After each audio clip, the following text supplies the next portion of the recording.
Hello, Hey, how how's are the you? audience? How are you? I'm good. I love all of the art. That's why I love to do visuals. Yes. And I have like my sculptures and other good things like that.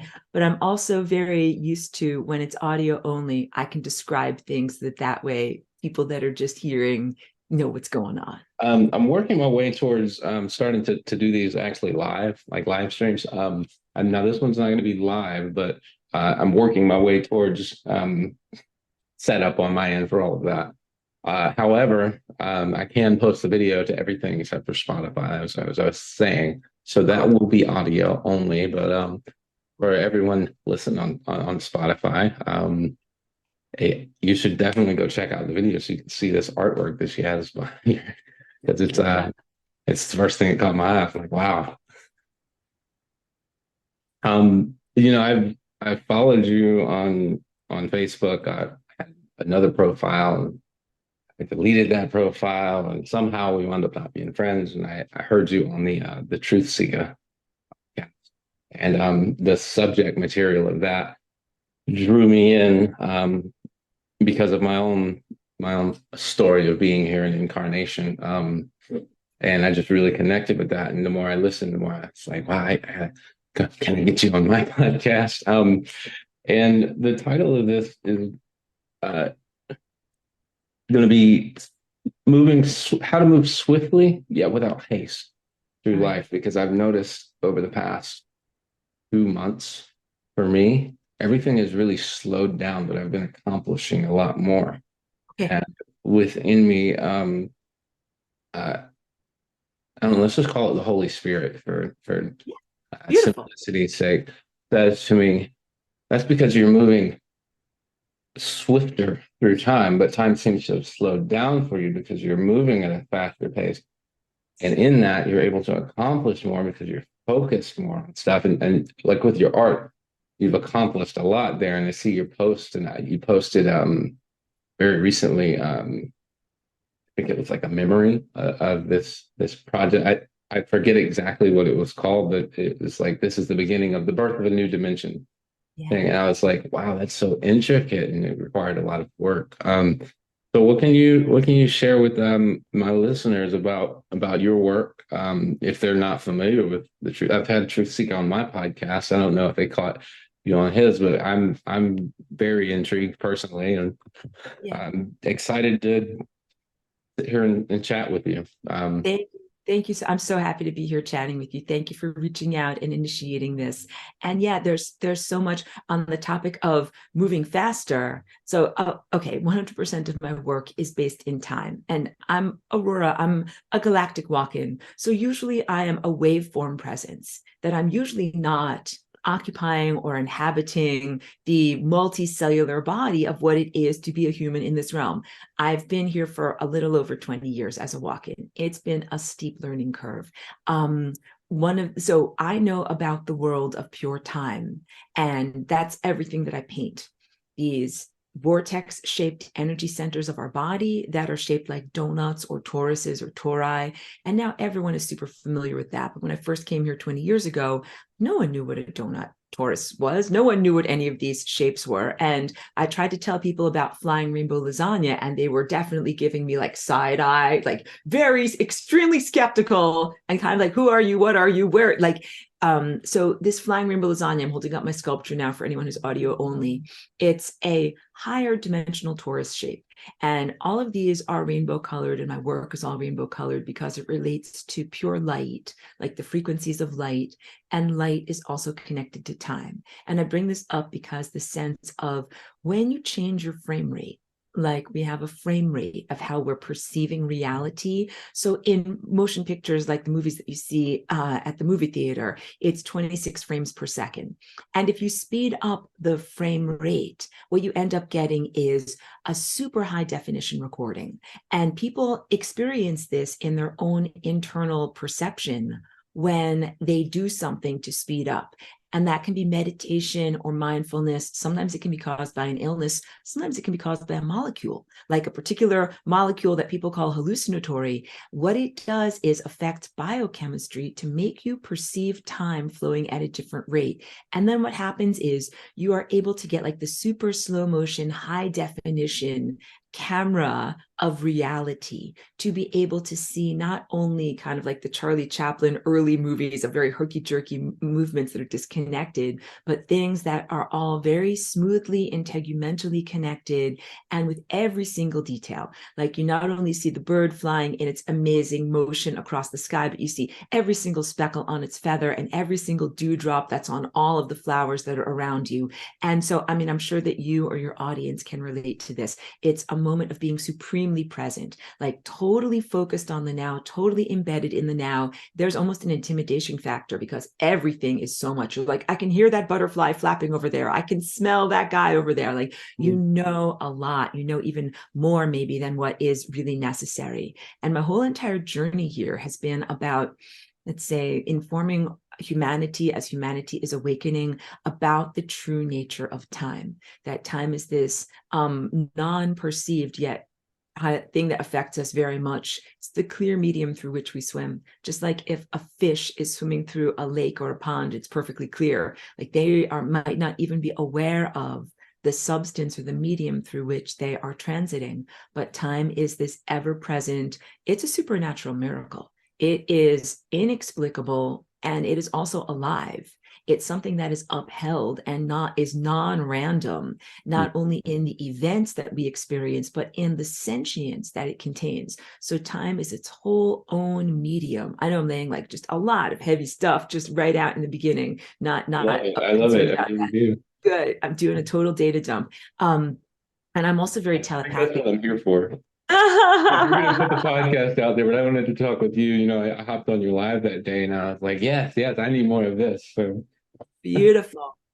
Yeah, that we are becoming more aware of time itself, and then becoming aware of it and being able to consciously influence it, not just swim through it. And the analogy that I often use for that is like salmon swim upstream. They're not at the mercy of the stream like the time stream. And if you get enough salmon together, their wiggling, waggling type of, locomotion actually changes the currents of rivers. It actually changes and directs time itself. This is the analogy for what humanity is experiencing. And I point to this painting that's behind me, and I have it on the wall behind me for a reason, like so that when I'm in these videos, I can talk about this.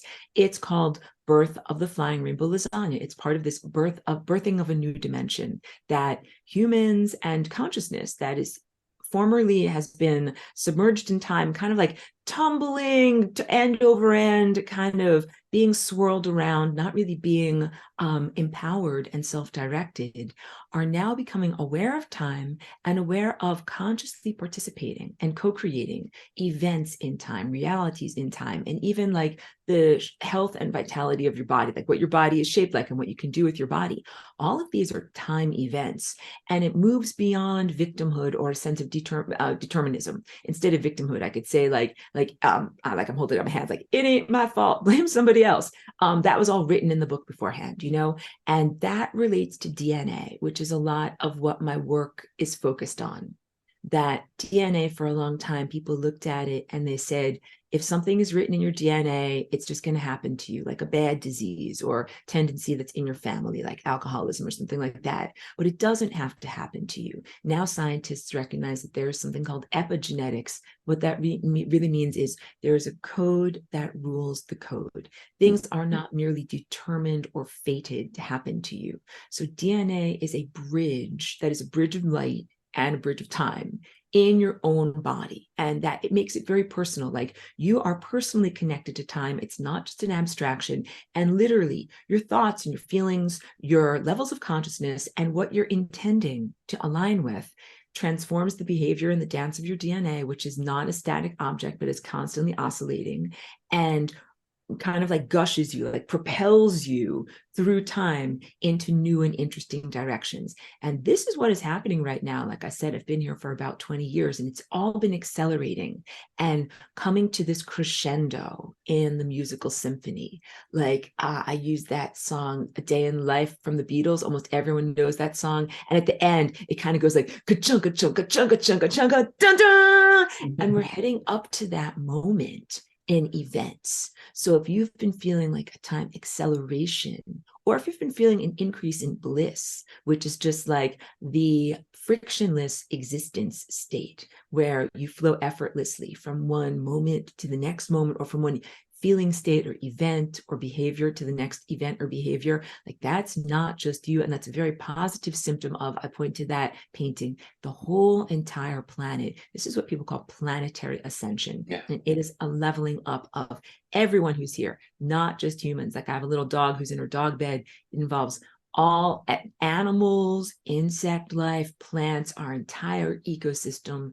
Everything begins to move at this faster rate. So that I know this is like a super long intro to who and what I am. So I'm a walk-in, and I am here as part of, let's say, planetary protector and planetary guardian, really DNA guardian, so that humanity can go through this process even amidst what I would call like criminal circumstances.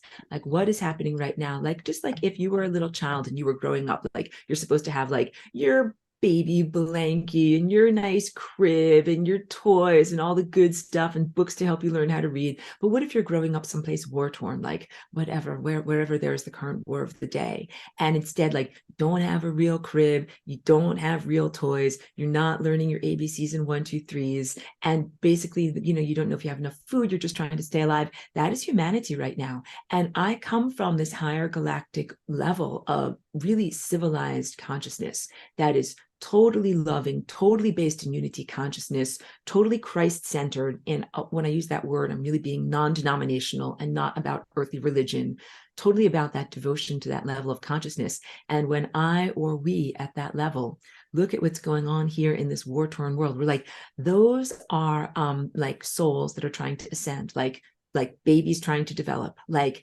vulnerable young consciousnesses that are trying to go in the right direction. And then we see all of these things that are happening that are totally unjust, that I'm like, that is not right, that's not supposed to be happening, because you should be able to, or allowed to, you should be free. You should be free, period. You should be free to explore this level of transcendence in your consciousness without having to like block out this and hold off this and protect myself from this and shield myself from this. Like ascension is really supposed to be this amazing, like the way that a flower unfolds. Like you don't have to have resistance, and you can do this beautiful opening up to God and to highest consciousness, and to be like, universe, like I'm open, like lay it on me.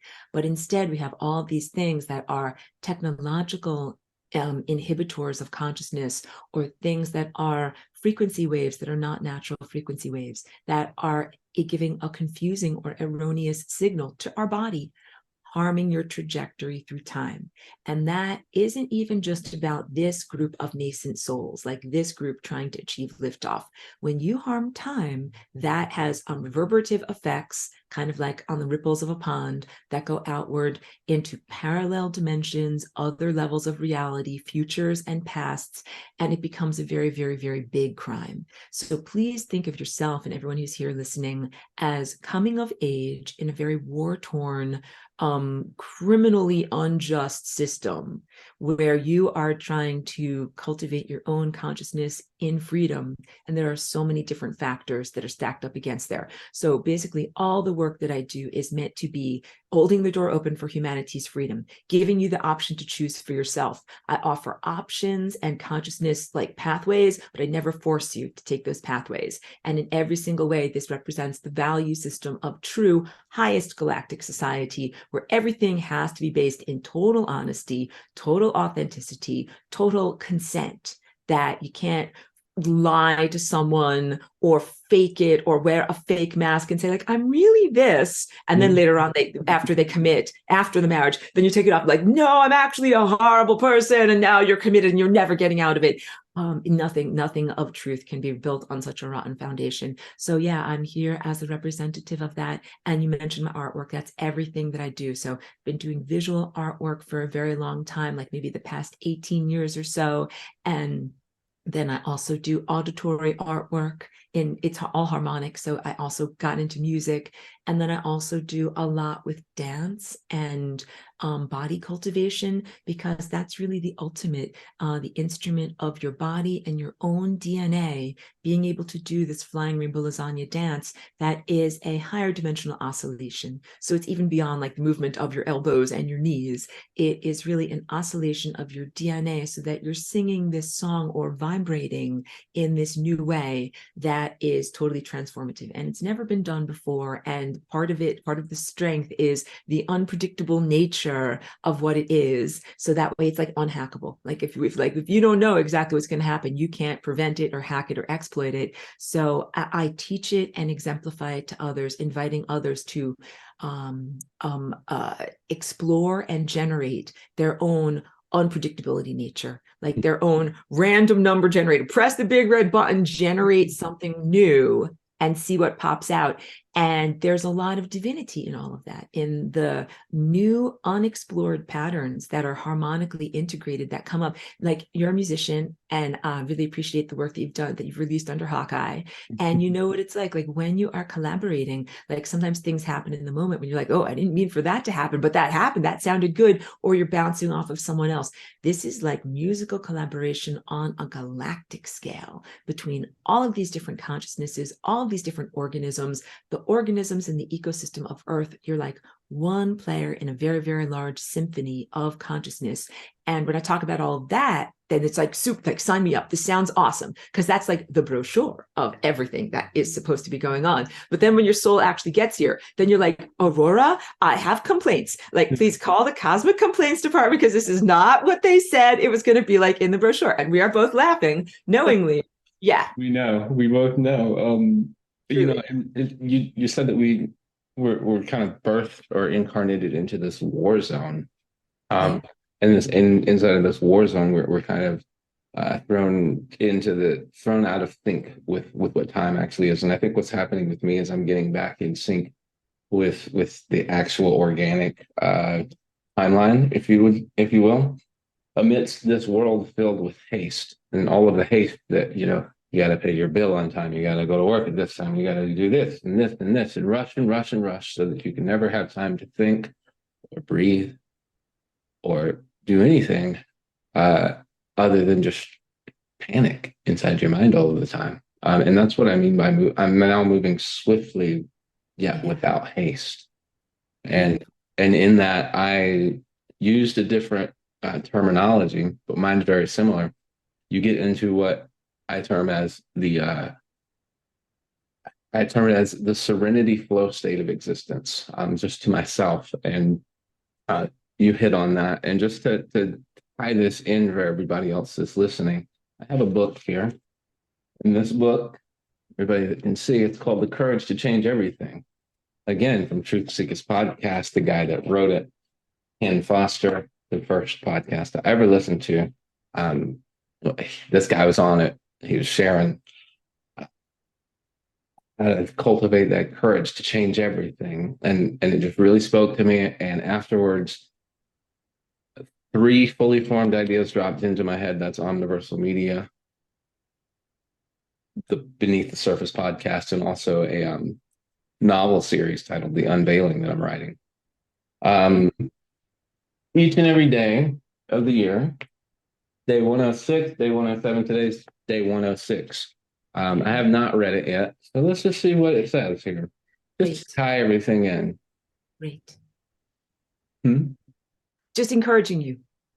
It says, it is curious that physical courage should be so common in the world and moral courage so rare. A quote from Mark Twain.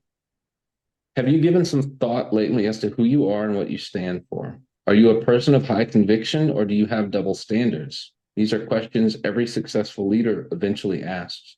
Many people apply their standards to others, but neglect to use the same criteria for themselves. I see this time and time again, where a leader sets one standard for their subordinates and lives by another. The same shows up with parents who tell their children to live one way while doing just the opposite. Double standards of what being out of integrity is all about. How can anyone be in integrity if they don't walk their talk? Now, this is not an easy thing to do always, but it's not about being perfect. It's about setting a standard and doing your best to live up to it. If you get off track, then reset the standard and start over again and again until it becomes a part of who you are. This is the way to build a successful and fulfilling life, which is beaming with lasting friendships, wealth, health, and happiness. And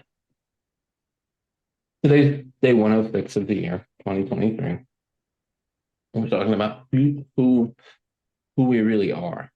Can we authentically be ourselves, or are we going to get caught up in the haste of life and wear that mask, that we have to present to the world, or that we've been trained to think that we are?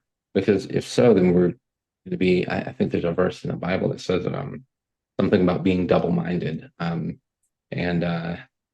trying to hold on to two opposing concepts.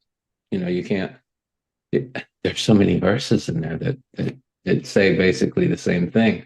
And how do we become authentic in our beingness here on earth? How do we come to the realization where our brain's able to process the fact that we're not just whoever is on our government ID card, that we're so much more, or that our soul aspect, or the life within us, the identity within, beneath the surface. How do we get to the point where we're comfortable enough with ourselves to tell ourselves that truth and to really walk and live in that? Because my name's Ethan Womack, according to the thing, but the name within me is Hawkeye, and it has to do with the eye of a hawk and having the vision of that. And you speak of this being a war zone, and my soul essence incarnates into different star systems when wars get out of alignment, things go too far, and I come to end the wars. Why? Because of that ripple effect that it has all of the system. And I know that about myself. The official title there, if I was to make it up in English, would be Hawkeye, the Ancient Star Walker, Warlord of Light. Yeah. And the thing is, I don't come to fight. I come to say the fight has already ended. And the reason behind that is because of what's at stake on the grander scale, not just universal, but omniversal, because these things ripple out, as you said. But that's a very difficult thing for somebody raised in America. Oh, their name is this, go to school, this, and now you dropped out of school. Well, now you got this and that, and great music, but go to work so you can pay your bill. It's really hard to be authentic and true with myself, especially if I'm not going to make time to do my podcast, to write my music, to go on tour like I'm going to do in the fall. Good for you. To interact and connect with other people who have had deeper realizations of self, and they've kind of, I don't even like to say that they've disconnected from consensus reality. I like to think that they've rather reconnected with actuality. And that the words that you speak, and all of what you've said thus far and everything else that I've seen you put out just speaks volumes to me. I'm like, that's someone who remembers.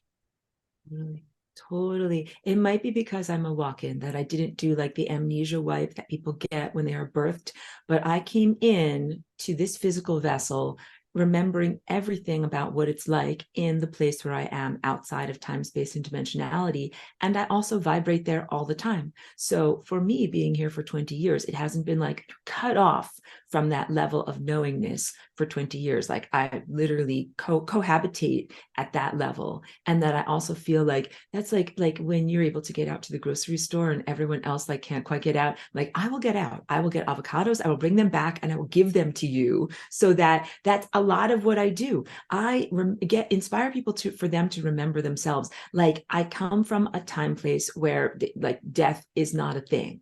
And I also come from a time place where lying is not a thing. Like when you activate this highest self aperture, this chakra on the body, that is Christ consciousness, you can see everything. Like you can read a person like a book. You can see everything that they've done as a soul up into this moment and radiating forward.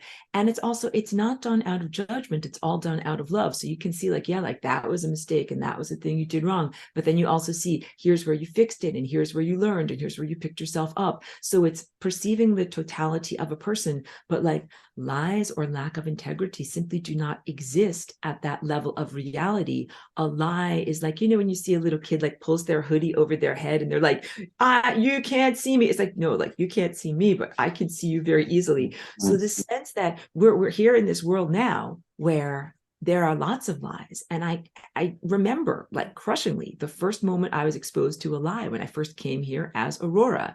And you guys might have had that experience in early childhood, like 3 or 4 years old or whatever it was. Here, my dog has arrived for the video. She's right down here. There we go.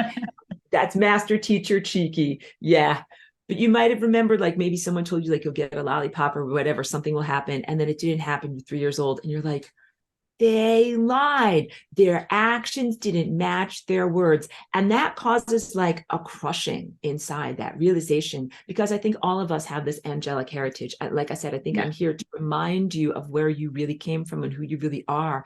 But you all know that lies are not how we're supposed to do things. And that speaks to that reading that you gave us inspirationally from the daily book, to be able to say, what is integrity? Integrity is when your actions match your intentions. And sometimes you set a high bar and then you're like, you don't like, you're like, I never eat sugar, but then like you find yourself eating sugar. You're like, okay, most of the time, I always never, but you try not to and you do better. But that's very, very different than if you tell someone, I will give you a lollipop, and then it's an overt lie and there is no lollipop, because that is a type of erroneous information.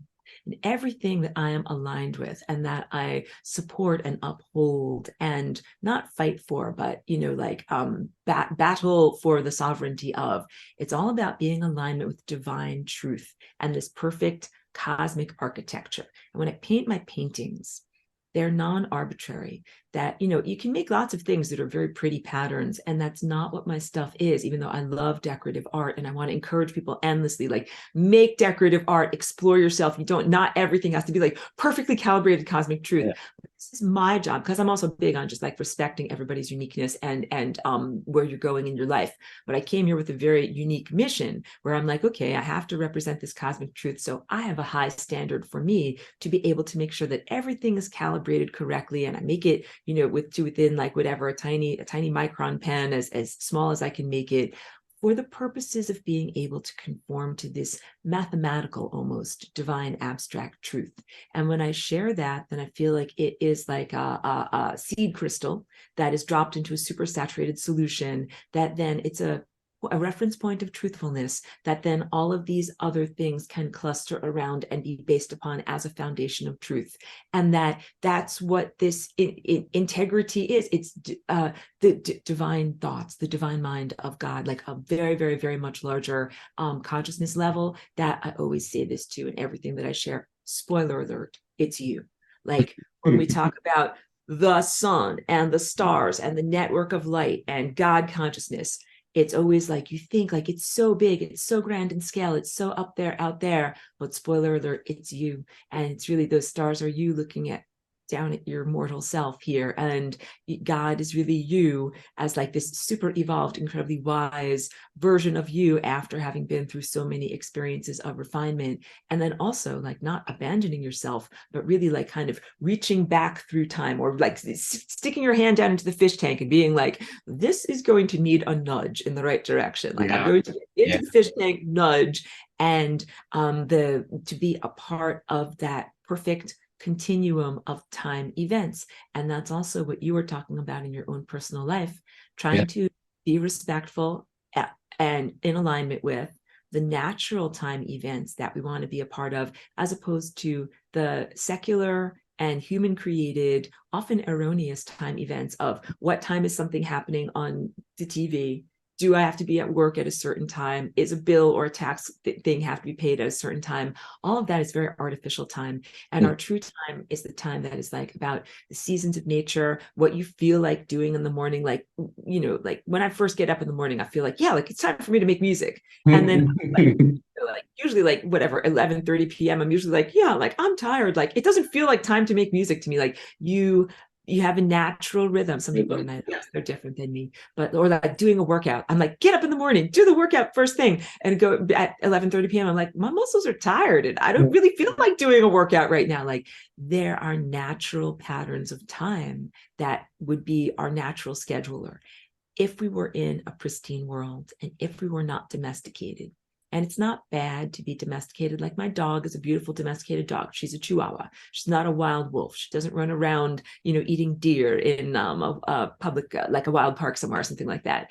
But being domesticated as a human is very different than our wild form in terms of being a feral consciousness. That when we are feral, like we don't work for money. We don't sell our time for money. We do what we need to do from moment to moment because kind of like, like F you to anything that wants me to do something that is not divinely ordained. Like we follow that divine ordinance throughout everything and nothing can take us off that path. And that is literally how you live forever. So live forever is not just like take a convenient elixir, something glug, glug, glug, you drink it once. Yeah. Live forever means you choose to do certain behaviors and dance steps through time that you never mess up and you never stop and you never can compromise it to someone else. Like, I will pay you $5 to stop doing your perfect divine dance through time. Be like, no, it's totally not worth it. It's not worth it in any way. Yeah. And they put us in these traps.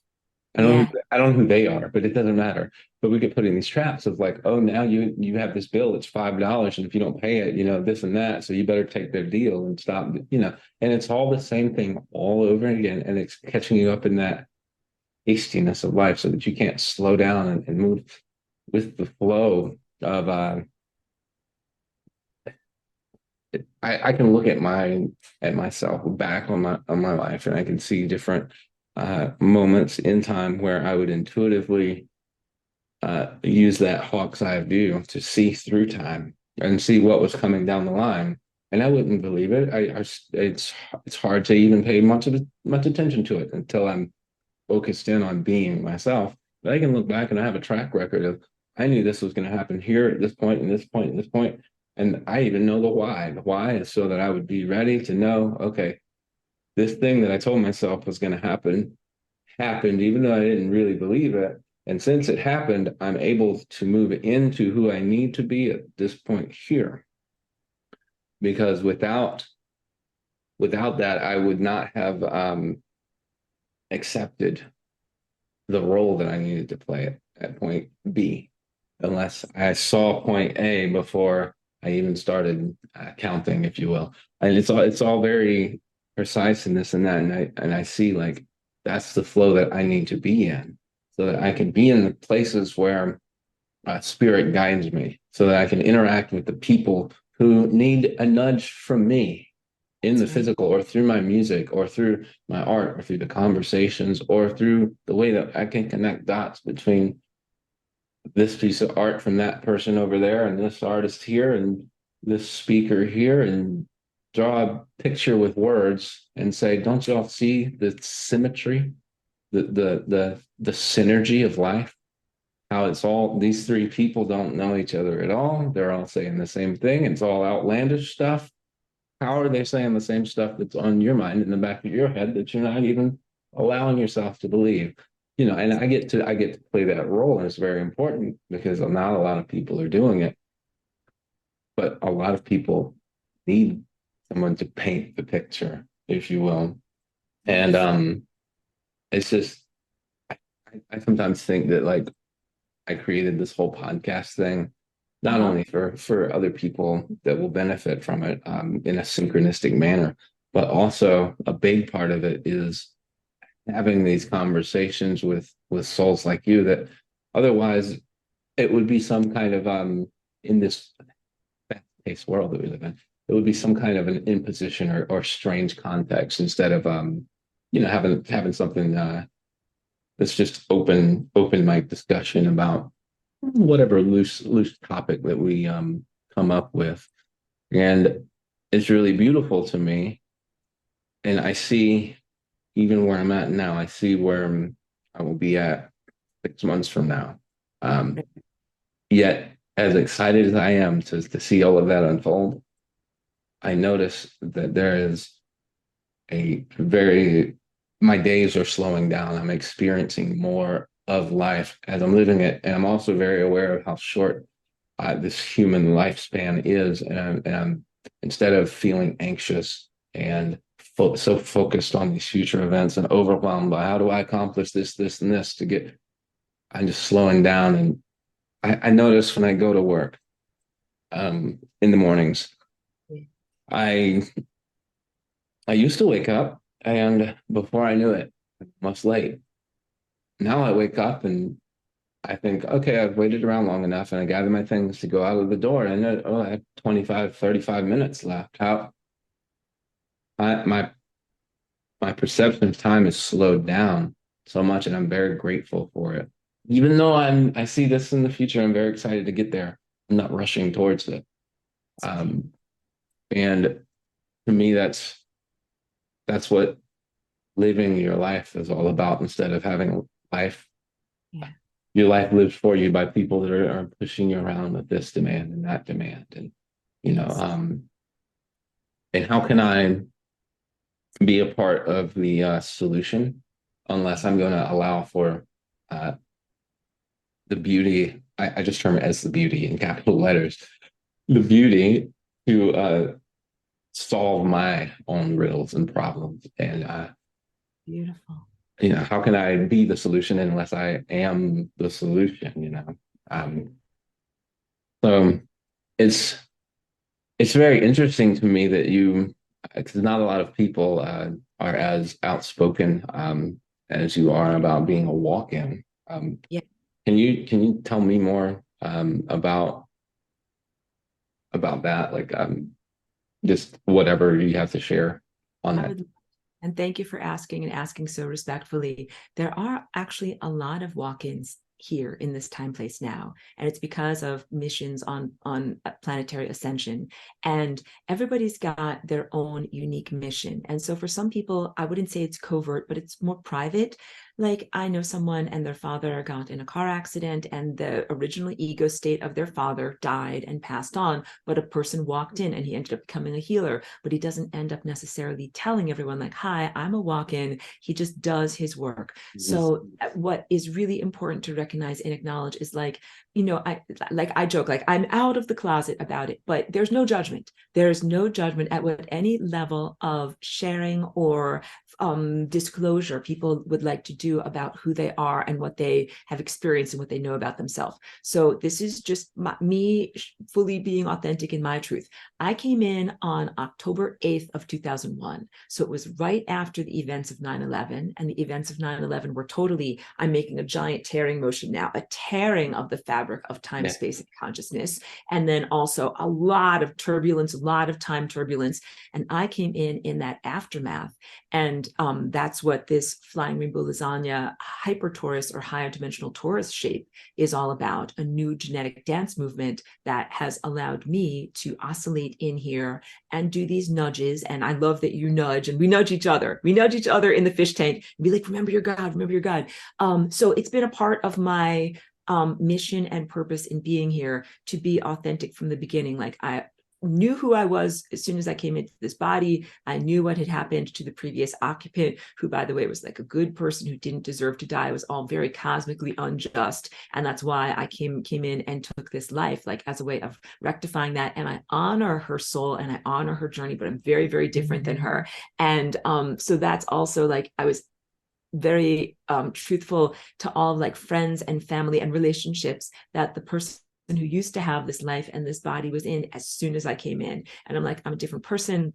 This is what happened. And some people could not accept that. And it was also like, there was not initially a lot of acceptance from her biological family. Now it's 20 years later, and I'm happy to say, like, I held the door open. We've done a lot of healing of the family dynamic, and now I have a very good relationship with them. So I say this also to anyone else who might be struggling with biological family, birth family, acceptance of who you are, especially if you're non-neurotypical, or if you are aligning with being a star seed or a walk-in, or feel otherworldly in any way. Like it can be hard for other people to know like how to at what you are, an undefined quantity, and we do not know what to do with you. And just That's try why I to was asking you to share. totally, totally. So It's not everybody's job to say, hey, I'm this, because their job is to heal this or that. But yeah. I know that there's a lot of people out there that Oh, yeah. feel because they contact me privately. They're like, I know I've been following your stuff, this and that. What do I do about this and that? I'm like, yeah. So, That's initially there was a lot of rejection of me being Aurora and even presumption of mental illness. And so, first of all, to my brothers and sisters, if anybody out there has mental illness, you are loved. If you have mental illness or emotional instability or whatever is going on with you, you are loved, and there's nothing wrong with that. But I just had to make a very clear distinction that what my experience was not a psychiatric disorder, but was a spiritual experience. And I actually spent the first couple of years that I was here in human form just proving that to people. And my artwork went a long way to doing that, because my artwork is very organized, very mathematical. And I came in with all of this, that this is really the information that I contain. It's kind of like woven within me. And I started making these very detailed drawings and diagrams from the very beginning. And I actually have a stack of notebooks like this tall of all the things that I did, in the first early years. And then I started to develop them into paintings. And I really initially had to prove to the people around me that I was very grounded, very orderly, that all of my assertions were not self-conflictory. And as I made this artwork, little by little, people started to recognize, like, okay, like she's definitely together, because I can comprehend what it is like from other people's viewpoint of, like, I literally came here. Wait, I'm holding up now. This is a walk down memory lane, everyone. This is the original flying rainbow lasagna that I ever first developed, like my prototype, that's made out of this children's, like Sculpey clay. And I cooked it in my home oven. And I made this literally in like 2003. So I had only been on Earth a couple of years. And I used to stand on the street corner in Woodstock, New York, and just offer it to people. Just be like, I'd like to tell you about this. And of course, everybody like gave me the craziest looks you can imagine. They're like, who are you? What are you? Why are you doing this? And because from where I come from, this place of total generosity, where when you get a great idea or inspiration or whatever, you just want to share it and gift it with others. It is your gift in this world. And I faced a lot of skepticism, and people would be like, who are you? And I'd be like, well, I'm an interdimensional visitor. And they're like, you're like E.T., where are you from? And I just say, no, I'm not from a coordinate, like a space-time coordinate. I'm from a consciousness collective, and that we are non-technological, and that we are like a waveform, like music. And this, like, already, like, heads were exploding. People really couldn't take it. Now it's 20 years later, and people are much more open to this. People have leveled up so much that it's not so difficult. So I faced a lot of challenges at, like, I mean, like, I'm an outsider, and I didn't understand how to navigate the world of lying, greed, and commodification. That is just what everyone here thinks is normal. And also, I'm definitely non-neurotypical, because I came into this body, there's brain damage from what killed the previous occupant. So I'm non-neurotypical in my perceptions and my articulations. Now I'm very articulate, but I used to not be very articulate. And I you're used to extremely articulate.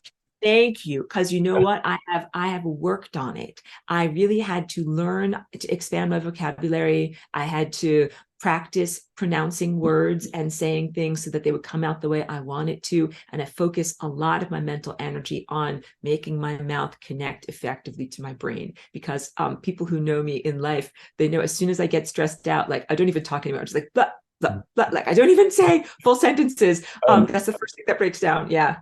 On that note, I would like to share some lyrics of mine because they fit in with the context of this and everything that you were saying. People talking about mental illness, this and that, and through your art, you're able to kind of prove and say, like, no, it's not that. Here's this. I mean, how do I articulate this in a language that you can understand? Because what I've got coming through doesn't come through in English and this and that. Me too. I've been since I was a child. The stigma of mental illness has been pushed on me by various people that probably shouldn't have done that to me very unjustly, but it's something I've had to kind of resist for most of my life until at some point. At some point, they left me alone, and it became clear that, okay, he's not insane. We can't play that. And we're talking about being articulate and having to train yourself. how to train your tongue. And so when I started writing these rap lyrics, I'd never written rap. I was always just playing the guitar. This and that, and I had to teach myself to sing, and I never liked the sound of my voice.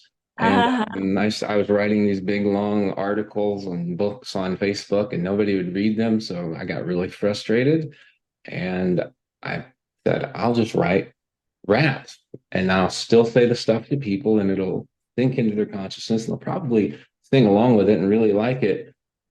And I realized I don't know how to rap. And I had to practice over and over and over again to train my tongue to be able to work, to say all of these words, to be able to say it in the right cadence with the rhythm, to switch it up. And the song, this is on my upcoming album, Shadow Bandit, will be out in October of this year, right when my tour starts. But the title of the song is Crystal Clear. And I use a K for crystal and K for clear because I'm talking about crystal as in Christos and Kristalla. But this part of the song here said, yeah, there you go. I'm holding an actual crystal for everyone. I've got some other stones here all over the place. But it says linguist, and now it's rap music, so there's some obscene language in here. But I hope that it doesn't offend you. That's what I'm saying. I'm fine with that. Tell anyone with small children to throw them out the window immediately. I'm joking.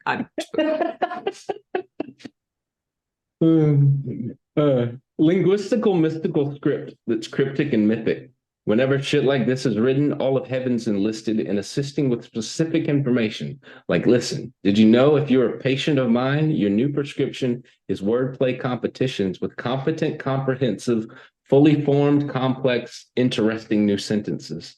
All this wicked verbiage that you've heard this bird come deliver isn't just silly worded, nonsensical lyric filler, because I can say what I mean however I want, and the language reconstructs itself around the things that I've thought. And whenever I endeavor to say clever shit, watch how fluidly this druid speech then proceeds to concoct amazingly understandable, easy concepts that flow together like I've only ever been gifted with prose, but I'm rhyming lines that don't belong and making them into a song. How many times should I remind you I'm divine and nothing's wrong? Beautiful. So well written. Really interesting. It's so clear. Beautiful. And that's what I'm with my art. That's what I'm able to bring through and say, am I still insane? And obviously the answer is that's a rhetorical question because I'm not. And all of the intricate stuff that you can bring through there, it's really amazing, isn't it? How, again, the Holy Spirit can, over the course of, you said 20 years, change the fabric of the mindscape of people across the planet. And now they're accepting of what back then they couldn't accept, because right when you said you came in with the 9/11 stuff, right after that, they ripped open a very dark portal. And it's kind of like you came back in and you're like, here, let me recalibrate it. Absolutely. Yeah. Absolutely. I was having a conversation in 2016 with someone who is a long-term friend who saw my artwork, and my artwork like hasn't been out there that much. Like, I haven't had that many shows or whatever, but was in my living room / studio and looked at it. And he was like very overwhelmed and very emotionally uplifted by it. This is a guy like maybe in his 60s or whatever. He's been on Earth for a while. And he was like humanity just isn't ready for this. It's just not ready. But he was like, but what would it be like to be in a world where humanity is ready for this level of intensity of, flat out abstract information? Totally. And so that was 2016 or so. Now it's 2023. I think humanity is ready for it. Like we thought that it would be 50 years. This guy thought that he would be long dead and in the grave before humanity would level up to that point. I'm seeing so much acceptance, celebration, and thirst and hunger in a positive way for the type of information that I share and the intensity of it. Like I do this class now. I teach several different type of online classes, and I have for a long time, but I have a new curriculum. It's called Path of Light. And it's all about like what photons and the light field is really doing, like what these waveforms are really doing, even on the level. How would people find your class? Oh, yeah. So you can find it on my website. I'm flyingrainbowlasagna.com. And I would say you should message me through there because it's so new. It doesn't have its own little like bullet point. It doesn't have its own little theme tag underneath my courses. We'll be sure to put that in the description. I just wanted to. Thank you. Really appreciate that. And because it is my job, Joy, to receive this information from the sun and the stars and then send it out to people. And so I have this whole new curriculum that I got from connecting my tendril of awareness to the stars at night, having a conversation with that presence of consciousness. And then this abstract energy comes into me. And then I'm like, how am I going to put this into words or diagrams or pictures to be able to share it with others? So the point that I was coming to is that I thought that it was too much for humanity. I'm like, this is people's brains are going to liquefy and float out through their ears, and people are going to like, this is too much. I'm going to fry their brains. And so that was and then of course, like I do sun gazing every morning. And one morning the sun was like, you don't have to be perfect. Like just try, just try, just get started on it. So I've taught this class 2 times previously, like as an 8-week long session.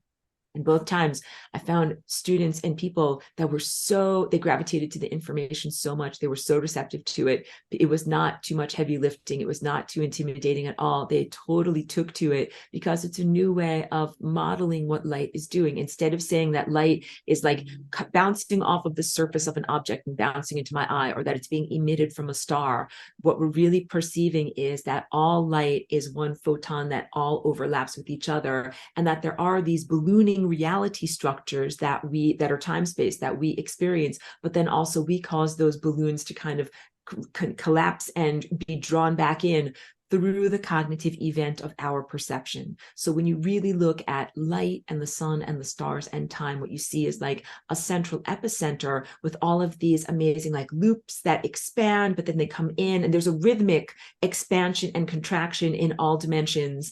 And that's what we're really living within.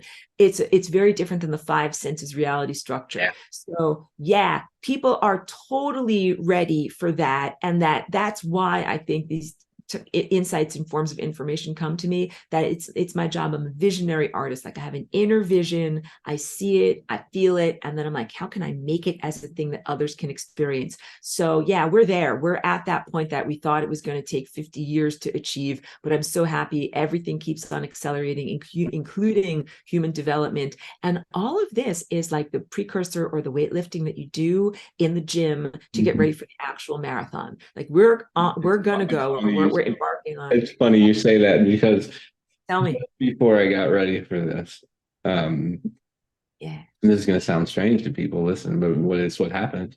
Spirit said you need to go work out before. Yeah. And so I did, and I didn't know why. I just did it, and here we are. Yes. But there's so much that came up while you were talking there, and I don't know. Rewind and go back. I'm going to try to bring it to make it concise here. Omniversal Media, Beneath the Surface podcast, and then a story called The Unveiling. It's a fictional novel, fantasy, and I'm still writing it. The first one is called First Light. That's the title of the first book. And there's a character that starts off in the what do you call it? The prologue, or the little part before the book starts that's in there, the story before the story. And the character's name is Halana.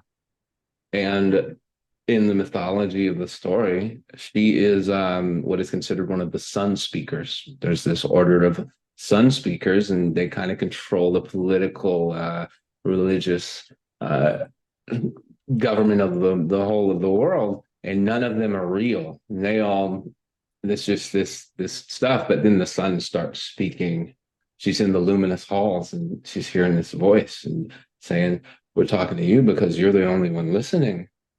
And she's referred to as a sun speaker, and you're talking with the sun. And so here we are on Omniversal Media's Beneath the Surface podcast talking about my book, The Unveiling, and you don't know any of that information over here that I got in my backdrop, but you're talking about speaking with the light codes, and I just think that's beautiful. So That's more on that later, folks. We'll come back to that when I write the book or whatever. The second thing is, you think humanity's ready now, and we're 2023, and in 2009, when I the context of my spirituality in 2009 was I was in very deeply involved in a Baptist church here in Georgia.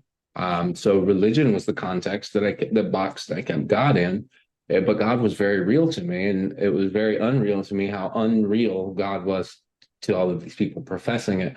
And I was speaking with a friend there and talking about some deep things. And I don't know if he heard me or not, but I heard me as we were talking about the end times and all the stuff in Revelation. Now, Revelation, the unveiling, all of this and that. I say to him, because we're pondering, like, what's the time frame? Because I feel like we're in the end days. And I Yes. say to him, sometime between 2023 and 2025, that's when all of this is gonna, and that was back then. You see, I told you earlier, I tell myself before, so Yeah. that when it's time, and here we are again with you saying that, and I've got my story in the background. Earlier, I was saying, this person, this person, this person, I can connect the dots and show you the picture of how Yeah. this is, this isn't just I don't know, maybe we're tapping into some insane consciousness field, like we're just both crazy, or there's something real to it that There's definitely something real, but then we also experience a lot of crazy nonsense waves. That's what the millimeter waves are. I want to jump in and talk yeah. a little bit about Book of Revelation, but I also want to talk about some of your own personal sharing. There's a movie called Interstellar. That's like a Okay. pretty good sci-fi movie that I think it's good because it gives humanity a common language to talk about things that are difficult to talk about. That the spaceman, space traveler in the movie goes through a quasar and then ends up being kind of like bouncing around in time. You see him behind the scenes in time, and he ends up being the influencer that he thought was some otherworldly ghost. He was pushing the books off the bookshelf. He was influencing himself. I take that as a template to be able to say we set things up for ourselves in our lives, because for the most part, the intellect and the ego is a gatekeeper to the belief system of what we feel or think is possible in the world. And part of it is rational, objective materialism. That is things that we've been taught in school or by our culture or parents or something like that. And part of it is the collective consciousness. Like the reason why you don't just like jump off the surface of the earth and like flapping your wings like Tweety Bird and fly on upward is because there is a consensual agreement about like what are the rules of life and what is allowed and what is not allowed. So you're trying to really like lift a boulder in lifting billions of people's collective consciousness about what they think is actually possible. So as we're moving into this time, that is planetary ascension, which does coincide with the Book of Revelation and the end times described there. But I have a really, really different take on it that's much more positive. So I'll get to that too. But as we get into those levels, we're getting into levels of pure manifestation, where the inner realm of your thoughts and your feelings and your passions and your expectations become manifested. Life becomes like a lucid dream. So for many people, they have a lot of fears, a lot of unresolved traumas, a lot of detritus and things that is going to bubble out, but it bubbles out in a homeopathic sense of like, if you take a tiny bit of poison ivy, your body recognizes it, and then it says, I'm going to act effectively to heal this. So that's the idea. You're not just going to keep on re-externalizing your traumas endlessly, because I also know like I'm a walk-in rather. I'm a walk-in and I'm new, but a lot of other people have been here. They've been through the karmic washing machine a lot. And they're like, oh, no, please, not another cycle, not another cycle. Don't put me through the spin cycle again, because it's another amnesia. It's another destabilization. And then you finally come to remember who you are, and then they hit the big red button again. So I come to reassure you, and all of you collectively, and to say that you don't simply have to keep on repeating these negative time cycles, that this moment right now really is a convergence point and a confluence of all of these different interlocking gears where you can really jump off the merry-go-round. If you're like, no, I don't like this merry-go-round anymore, you're kind of just at that moment, if you kind of just wait poised for a little bit longer, to be able to break this time cycle and jump either into completely expansive reality or a completely new time cycle. So that like you have options. You can just have complete, like you can have chef's choice of the cosmos. You don't even have to order off the menu. You could just be like, hit me what you got, show me what you got. I'm open for it. But and like we also should have like a pristine system where we're not dealing with any kind of negative usurpers or evil entities that would wish to take advantage of that. Be like, well, you asked for anything, so I'm giving you a pile full of crap. Like we don't want that to happen. But Book of Revelation is very, very prevalent in terms of influencing human consciousness at this time. Mm. So even though I did Flying Rainbow Lasagna in 2001, technically that is a reality rearranging event that renders all prophecies up until that point moot. But because people have a real emotional hold on that reading of the Bible, and Terence McKenna has a great talk about this, about your personal eschaton and the planetary eschaton, that there are these fractal parallels, because people expect for themselves that there will be an end to your life that then will lead you to either afterlife, after existence, or transcendence and freedom. But there's the sense of expectation, destruction is necessary for renewal. And then that smaller version of template is applied to the entirety of the planet, my painting over here, and the sense of everything on Earth, quote unquote, has to be destroyed, wiped clear in order to have this renewal, a total destruction for a total renewal. But I don't look at the world in that way, which is why I recognize culturally sensitive to the deep impact of Book of Revelation on the expectations of the events of the ascension. But I'm here to reassure everyone, although you all have primary trauma back to Atlantis, what is known as the fall of consciousness and the degradation of the human genetic code from being immortal and having superpowers and being telepathic and telekinetic and eating pure light into this mortal form where you are susceptible. You can have disease, you can die, you can be uncomfortable, birth is difficult. Like this is also like the expulsion from Eden. There's a primary trauma that is a wounding that is not yet healed in humanity from that. And then everybody expects this crescendo in the music to be something similar, like, oh no, we're going to have another pole shift and everything's going to go down the toilet. And then we're all going to have to rub two sticks of wood together in order to try to make a spark, in order to just try to reinvent fire. Like we've already done that. We don't have to do that again. But your trauma makes you think and feel that you're going to just have the same bad thing happen again. So I'm here not to hate you because you've got trauma. Far from it. Like I help people that have trauma all the time. You recognize and validate the trauma, but you also say it is possible to heal so that you don't have to keep on reimagining or revivifying those old patterns. And that what's really going to happen in the current planetary pole shift is not like North Pole and South Pole switching places, north, south to south, north, and then this kind of wibbly wobbling of the entire crust and the axis and all of that. Like that is what caused an enormous amount of geologic destabilization. But instead, pole shift of inside to outside. And this is what my flying rainbow lasagna shape represents. It is similar to the concept of a Mobius strip, where you have a impossible shape that has one surface where the inside becomes the outside and the two oscillate between each other endlessly. That's what's really happening on our planet.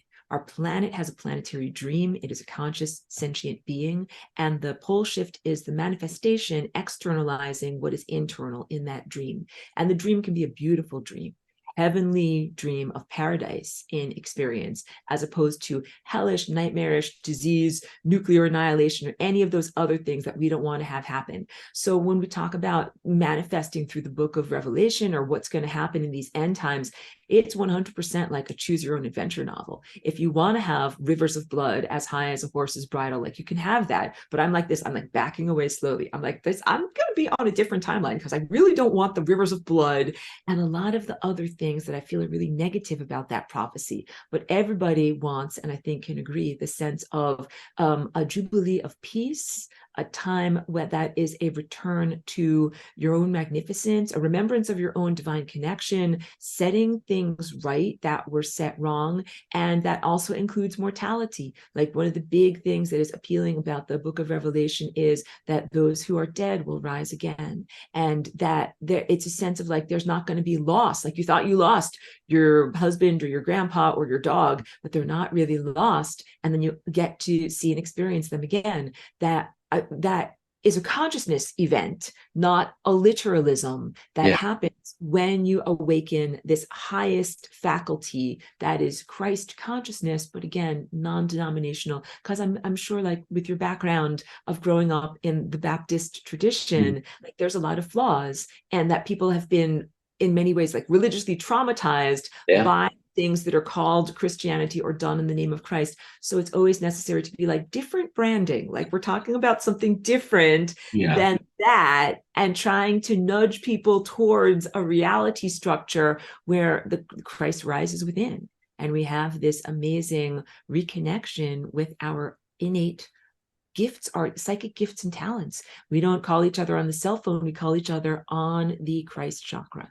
And we are able to heal each other and to perform magnificent purifications. Like we need to purify the water, we need to purify the atmosphere. There's nano crapola everywhere.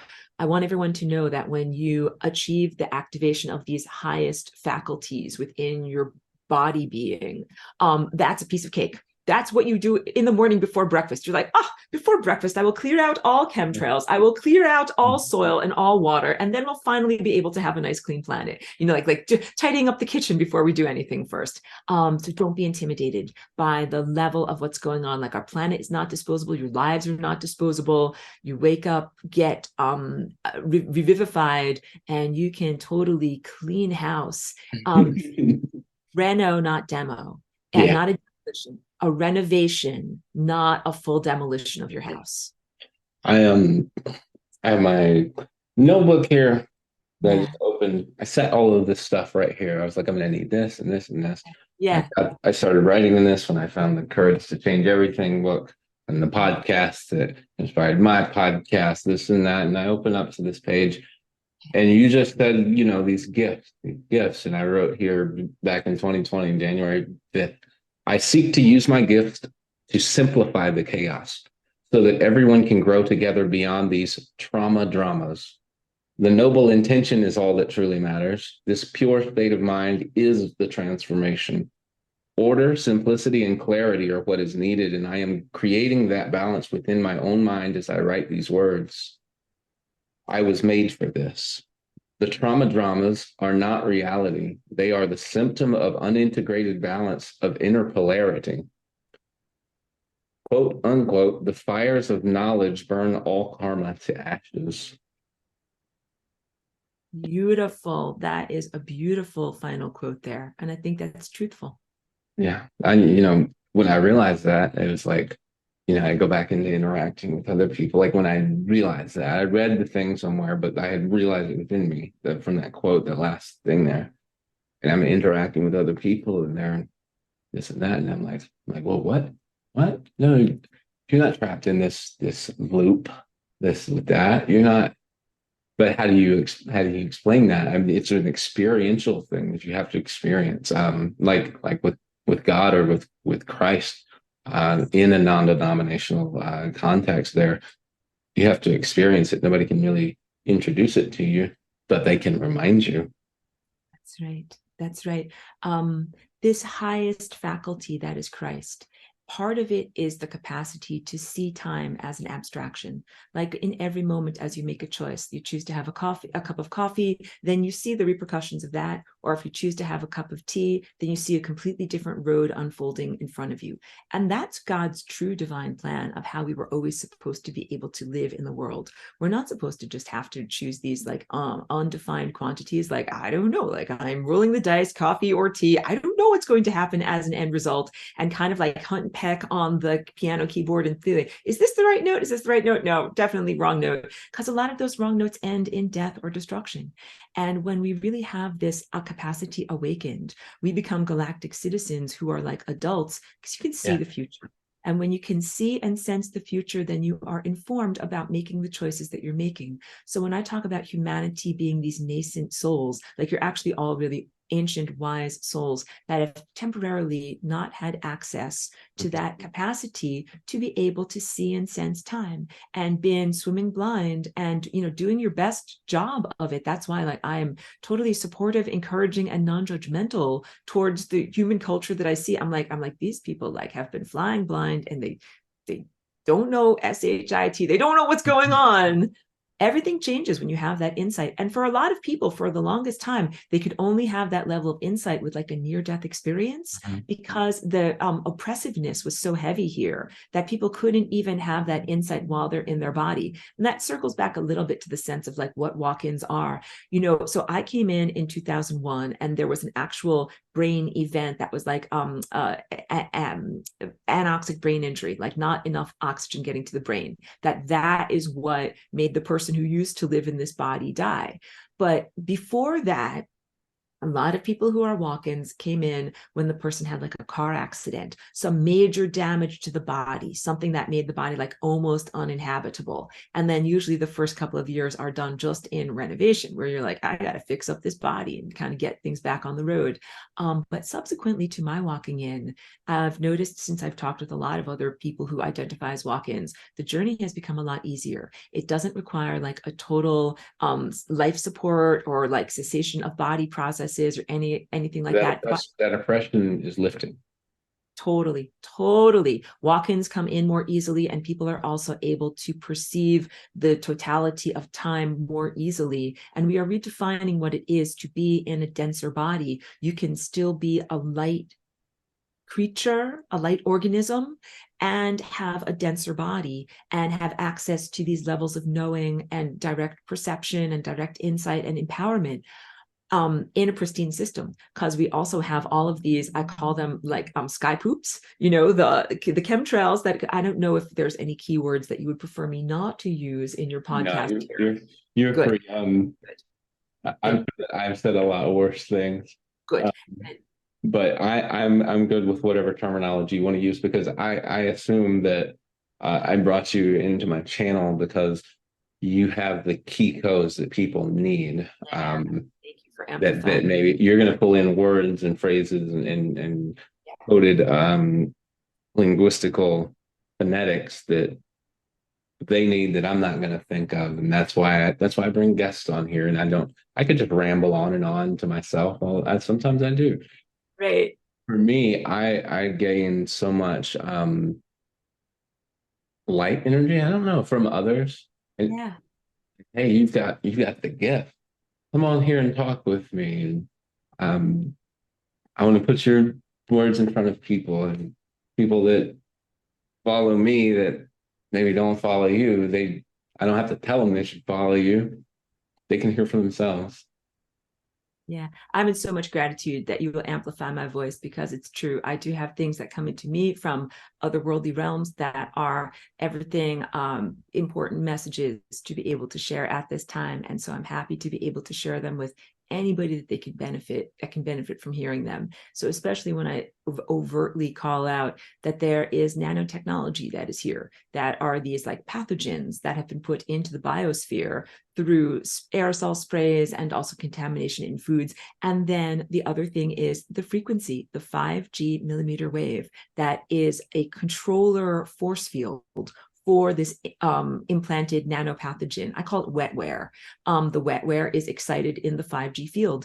And that, if anybody is wondering, like, Aurora, like, how come I don't have my special powers yet? Like, how come I understand if people are feeling skeptical or like abused or downtrodden. There are a lot of things that have been inhibiting spiritual awakening and spiritual growth.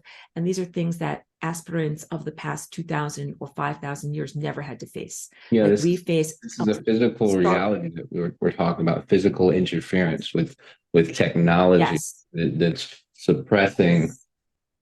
Yes.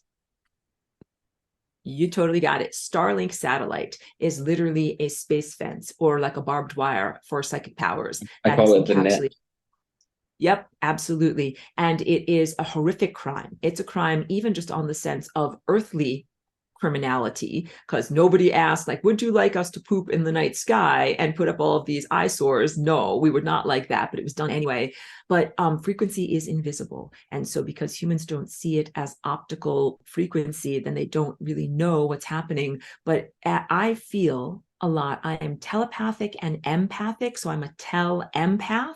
And as they started to put up these satellites, I started to feel it all. I'm like, that is not good. It's just like when your neighbor starts to sprinkle out manure or something like that. You're like, what's that smell? Oh, it's getting worse. Oh, it's getting really, really, really worse. And at a certain point, yeah, they pooped up the whole sky and now it smells terrible. And it is an inhibitor that prevents people on this planet or in this world from being able to effectively connect to the stars and galactic society and highest dimensional consciousness. Can you speak more on the fact that the nanotechnology and the 5G, how they've worked together? Because that's something that I haven't heard people speak. It's something that I know, but I don't really speak about it because they ban me all the time for this and that. New album's called Shadow Band. Make sure you listen to it in October.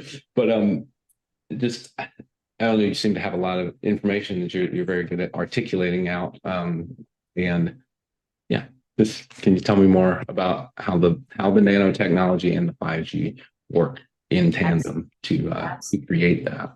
So I first initially saw that there were a lot of particles that were being sprayed in the sky around 2014 when I moved to Northern California. But I know that the whatever project has been going on far before then. But that is like what I call when you are taking care of a beehive, when you smoke the hive. Mm-hmm. Before you're going to collect honey, what do? You make the bees docile by putting this smoke in there, and it kind of makes them like bumble around and do like they're dumb and they don't know what's happening. So that was what was going on in the era 2012, 2013, 2014. Spraying stuff in the air, that was the beginning of an incapacitation. And I also say that that is analogous to when a person gets roofied, Rufinol at a bar. Someone slips something into your drink, and then after that, you are not able to make decisions of consent. You know what I mean? You have been rendered non-consent giving because you are now incapacitated. So everything after that for humanity, like you're not even really giving consent. It was the beginning of really overt mind and behavioral control.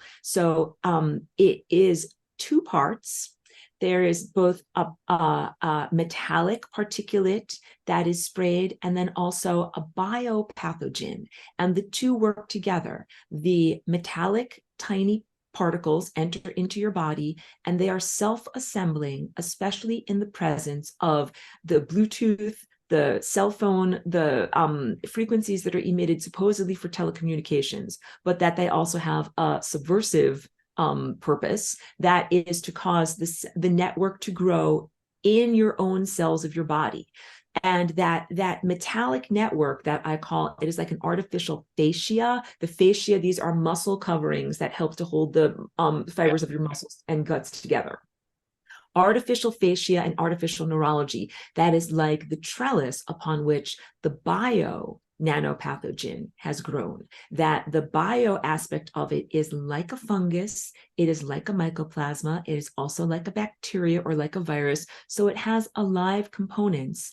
It is not purely metallic. And that both of these two things, since this campaign has been going on over the past 10 or 12 years or whatever, have invaded and subsumed human biology, but also the entirety of the ecosystem. So you can find the aluminum and barium particles in bees and in the tree bark and in all of that. But the real focus, like what is this being done towards, is on controlling and behaviorally diminishing human consciousness. So it's not just an assault on trees. Like we could spray trees with anything and F them up. But this is really about ways to create an artificial neural network where you become part of the IoT, Internet of Things. You become a communication node on a much, much larger array that is a non-natural array, because I also must say that you are already a node on an array of a supercomputer. The supercomputer is called God, and you are a portion of that, and you're a repeater for the God consciousness signal,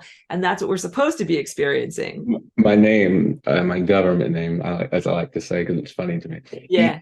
ETHAN, Extraterrestrial Human Analysis Node. Oh, very nice. Yeah. But just again, the correlation of node and then what you just said there, that's already here. So yeah, it's just so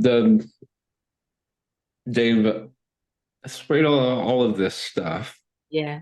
They emit these frequencies that help it to grow as it binds in with your own organic cellular substructure in your body, and that's going to Yes. affect literally your brain Yes, objectively and the way absolutely. that it works, and it's tied in with these communication networks, Yes. which a lot of communication takes place subconsciously, and that's in the Yes. realms of the inner world. And so this is creating like a link or a dark rainbow bridge into your psyche and consciousness, where they Beautifully. can program in commands or this and that, kind of like in the Matrix. Yes, beautifully well said. Dark Rainbow Bridge, because the real culmination of the campaign was when they turned on 5G. So if you remember, over the past 3 years, the pandemic said, stay alive, stay inside. Let us emit these 5G repeaters, put them all around your town, and then they flipped the switch. And when they flipped that switch, I felt a complete change. And They yeah, flipped the switch then, and I knew that that's what it was about. And I yeah, was like, I think it was even on, I was on Facebook or whatever, this and that. It got so yeah, ridiculous that I eventually just got frustrated with the whole thing. But people, I would have conversations with people and they're like, what's really going on? Because I was like, they want you to stay inside while they finish all of this and then they flip the switch. you got And it. Got it. Absolutely. It was a perfect way to do an invasion without having to have a lot of pesky humans. get in the way. Yeah, Yeah. yeah. And I And saw them around working, setting up this and that. And what the 5G does, it part of what it emits is nonsense signals that are just anti-life, and they give cells cancer and they cause aging. Like lots of people have aged in an accelerated rate within the past 3 years, and that's not just humans. That's also, I've noticed it in dogs. I've noticed it in, I've lost so two much. dogs So sorry for the loss, because these are very real family members. and they And so died from cancer. yeah, it's And it was horrible. quick. It was over the course of like a week. They went from fine to can't move to Very, very sad.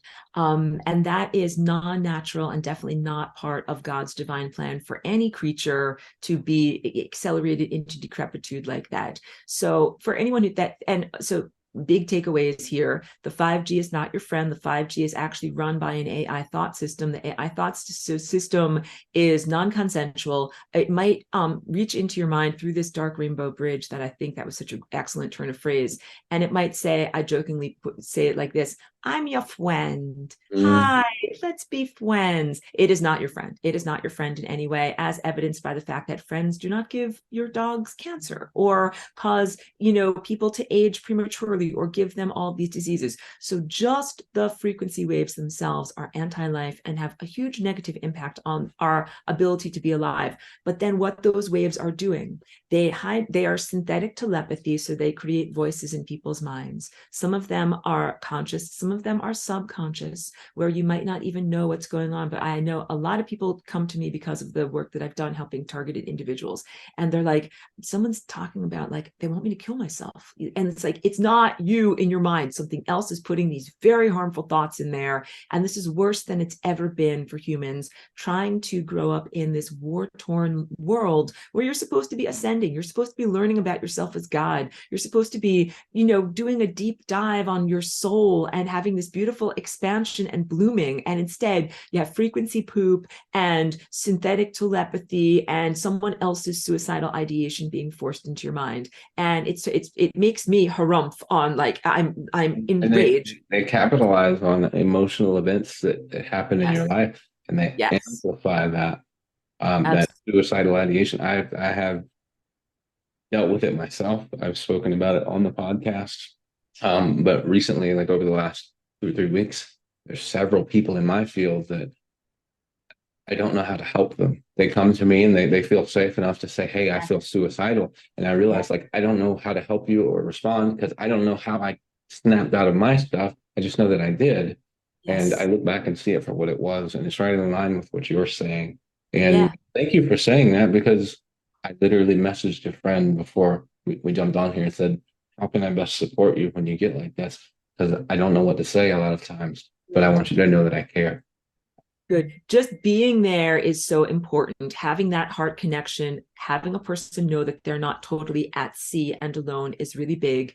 I don't know if everybody is hearing actual overt words that tell them to kill themselves. Some people are beamed with, I call them sad zaps. So now we have to get onto the topic of false ascension, because as this artificial wetware has been created in people, first of all, the beings are non-beings. The AI, and I would call them pixelated creatures or images of creatures that exist purely as thought forms or lower astral forms. They have no real substance and no real being. So I can't even call them beings, but Inorganic thought form entities. Totally beautiful phrase. They don't have any real power in the world. So all that they can do is make a person destroy themselves. And they might do that through creating despair or telling you to do it, or they do what is called, I jokingly call it sad zaps, that they've hijacked human biochemistry to the point where they can do these things will make you happy and these things will make you sad. And they use it as a form of behavioral control in exactly the same way that if you have a rat going through a labyrinth, if the rat goes in the wrong direction, you will zap it and it will say, ow. And if it goes in the right direction, then you can give it whatever. Here's an injection of opium or something that makes you feel happy.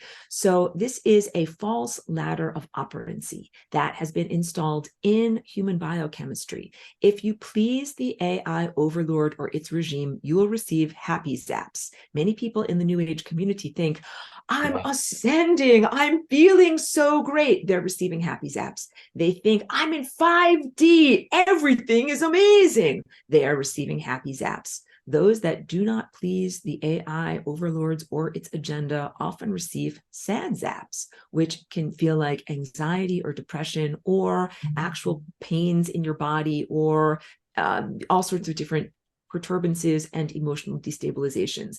And then sometimes that's also just done like just random button pushing. Sometimes it's not even done behaviorally for a reason. Sometimes it is just done like out of cosmic bullying. And so I call out all of these things. I was targeted very, very heavily a couple of years ago, had my life put into huge amounts of turmoil, and I have reclaimed my life.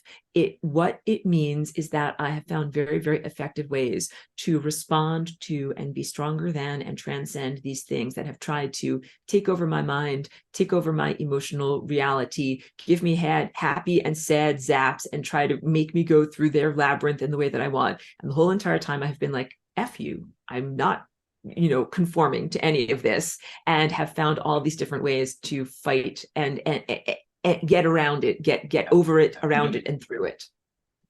So on that note, I'd like to ask you about your super greens and the garden and all of the stuff, nature that, we talked about before. Awesome. Seems like a good point to Definitely. Because I do over there to that with the rainbow bridge. You positive rainbow bridge. I do so many things. I have a ton of energy and I do so many things. So I do like my visual artwork and I do music. And for like about a year, I wrote a song a day, but I didn't edit the songs every time. So now I dive back in and I actually edit and learn the songs that I've been doing, but hugely prolific as a musician. And I also do like my dancing and physical expressions of truth in that way.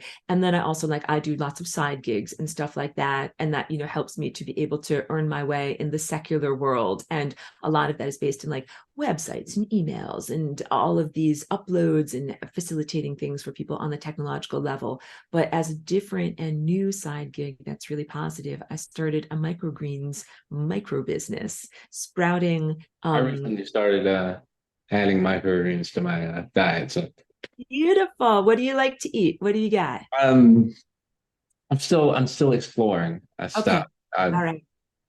But I saw that like right now. I was like, oh, Yeah. So. Yeah.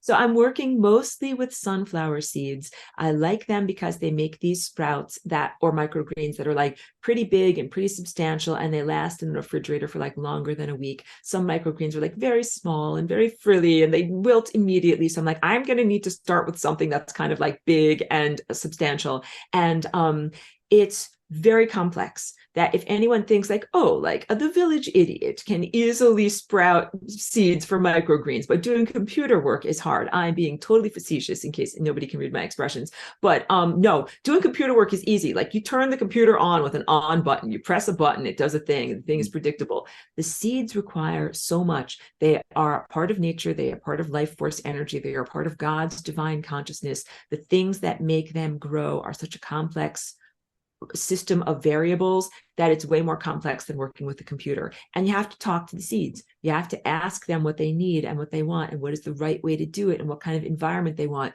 So as part of an example, I was doing some sprouting at a friend's spare bedroom across town. And it's got a Wi-Fi router in there.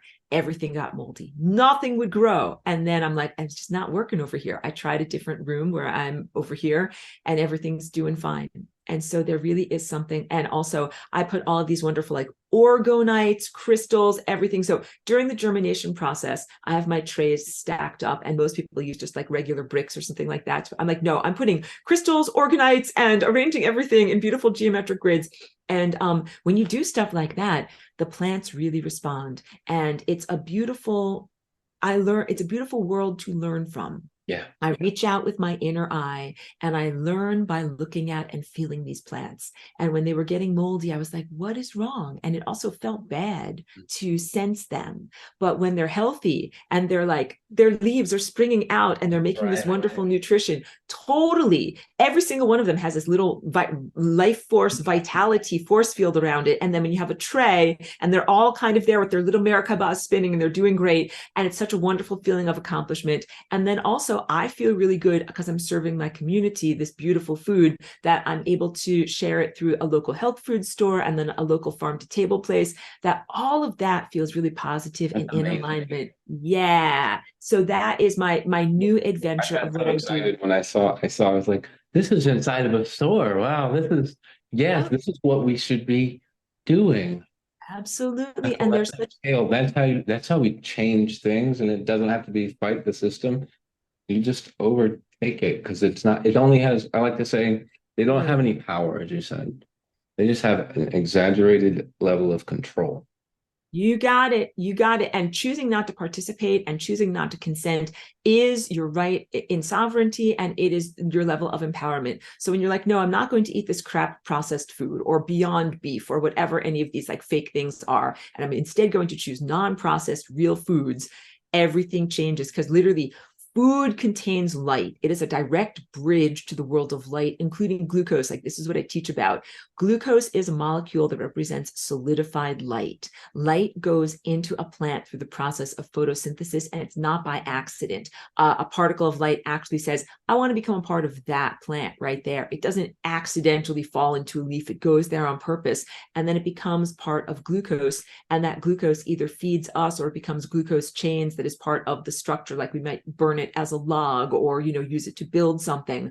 But the point is it contains information that is accurate, organizational principle from the mind of God. And when you eat certain foods, it contains all of that amazing information, and then the information becomes accessible to your own body when you ingest it. And so I put a ton of light information, and also like God and the sun put a lot of light information into these sprouts, and then I make them available to people. And then in the cosmos, everything must be a free will choice. So something is available, and then people can align with it either as a thought structure or a artwork expression or a food that they can eat. But I don't force lasagna into people's mouths and be like, you must eat this, because that's not how you start a real relationship. You have to start a real relationship by being like, would you like this? Or are you interested in this? It cannot be something that's forced.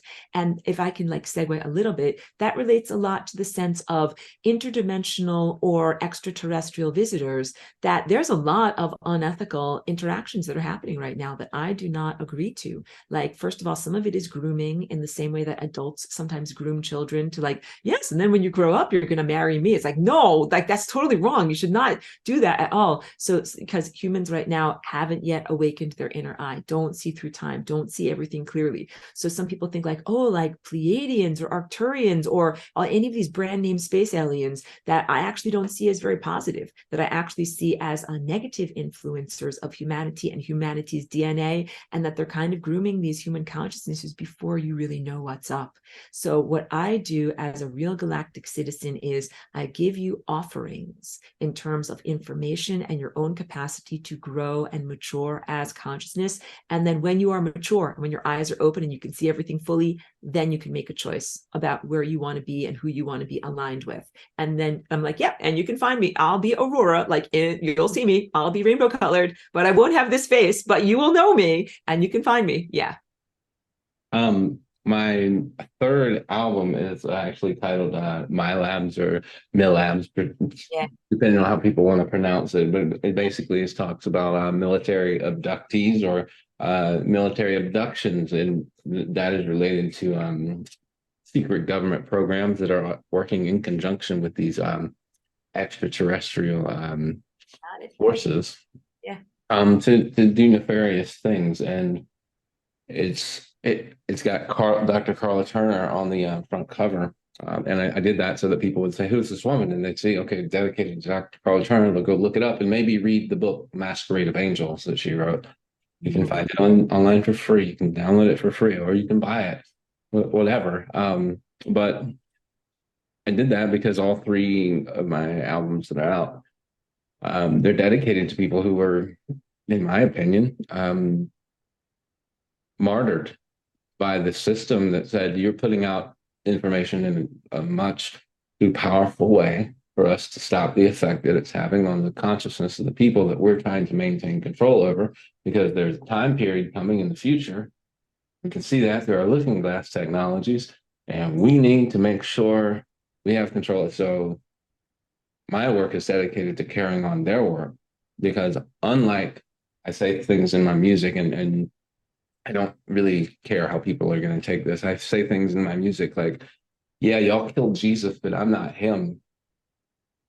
I'm the one that came to end this whole war stuff. So you stop them, but you can't stop me until I'm done with what I'm here to do.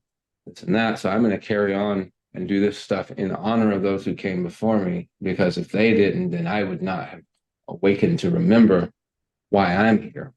And it's just really interesting to me how many people get caught up in again, for the sake of keeping things concise and understandable, let's just call it new age distortions with as you said, Pleiadian, Arcturian, this and that, all of these popular catchphrases, this and that, because really a lot of what it is grooming.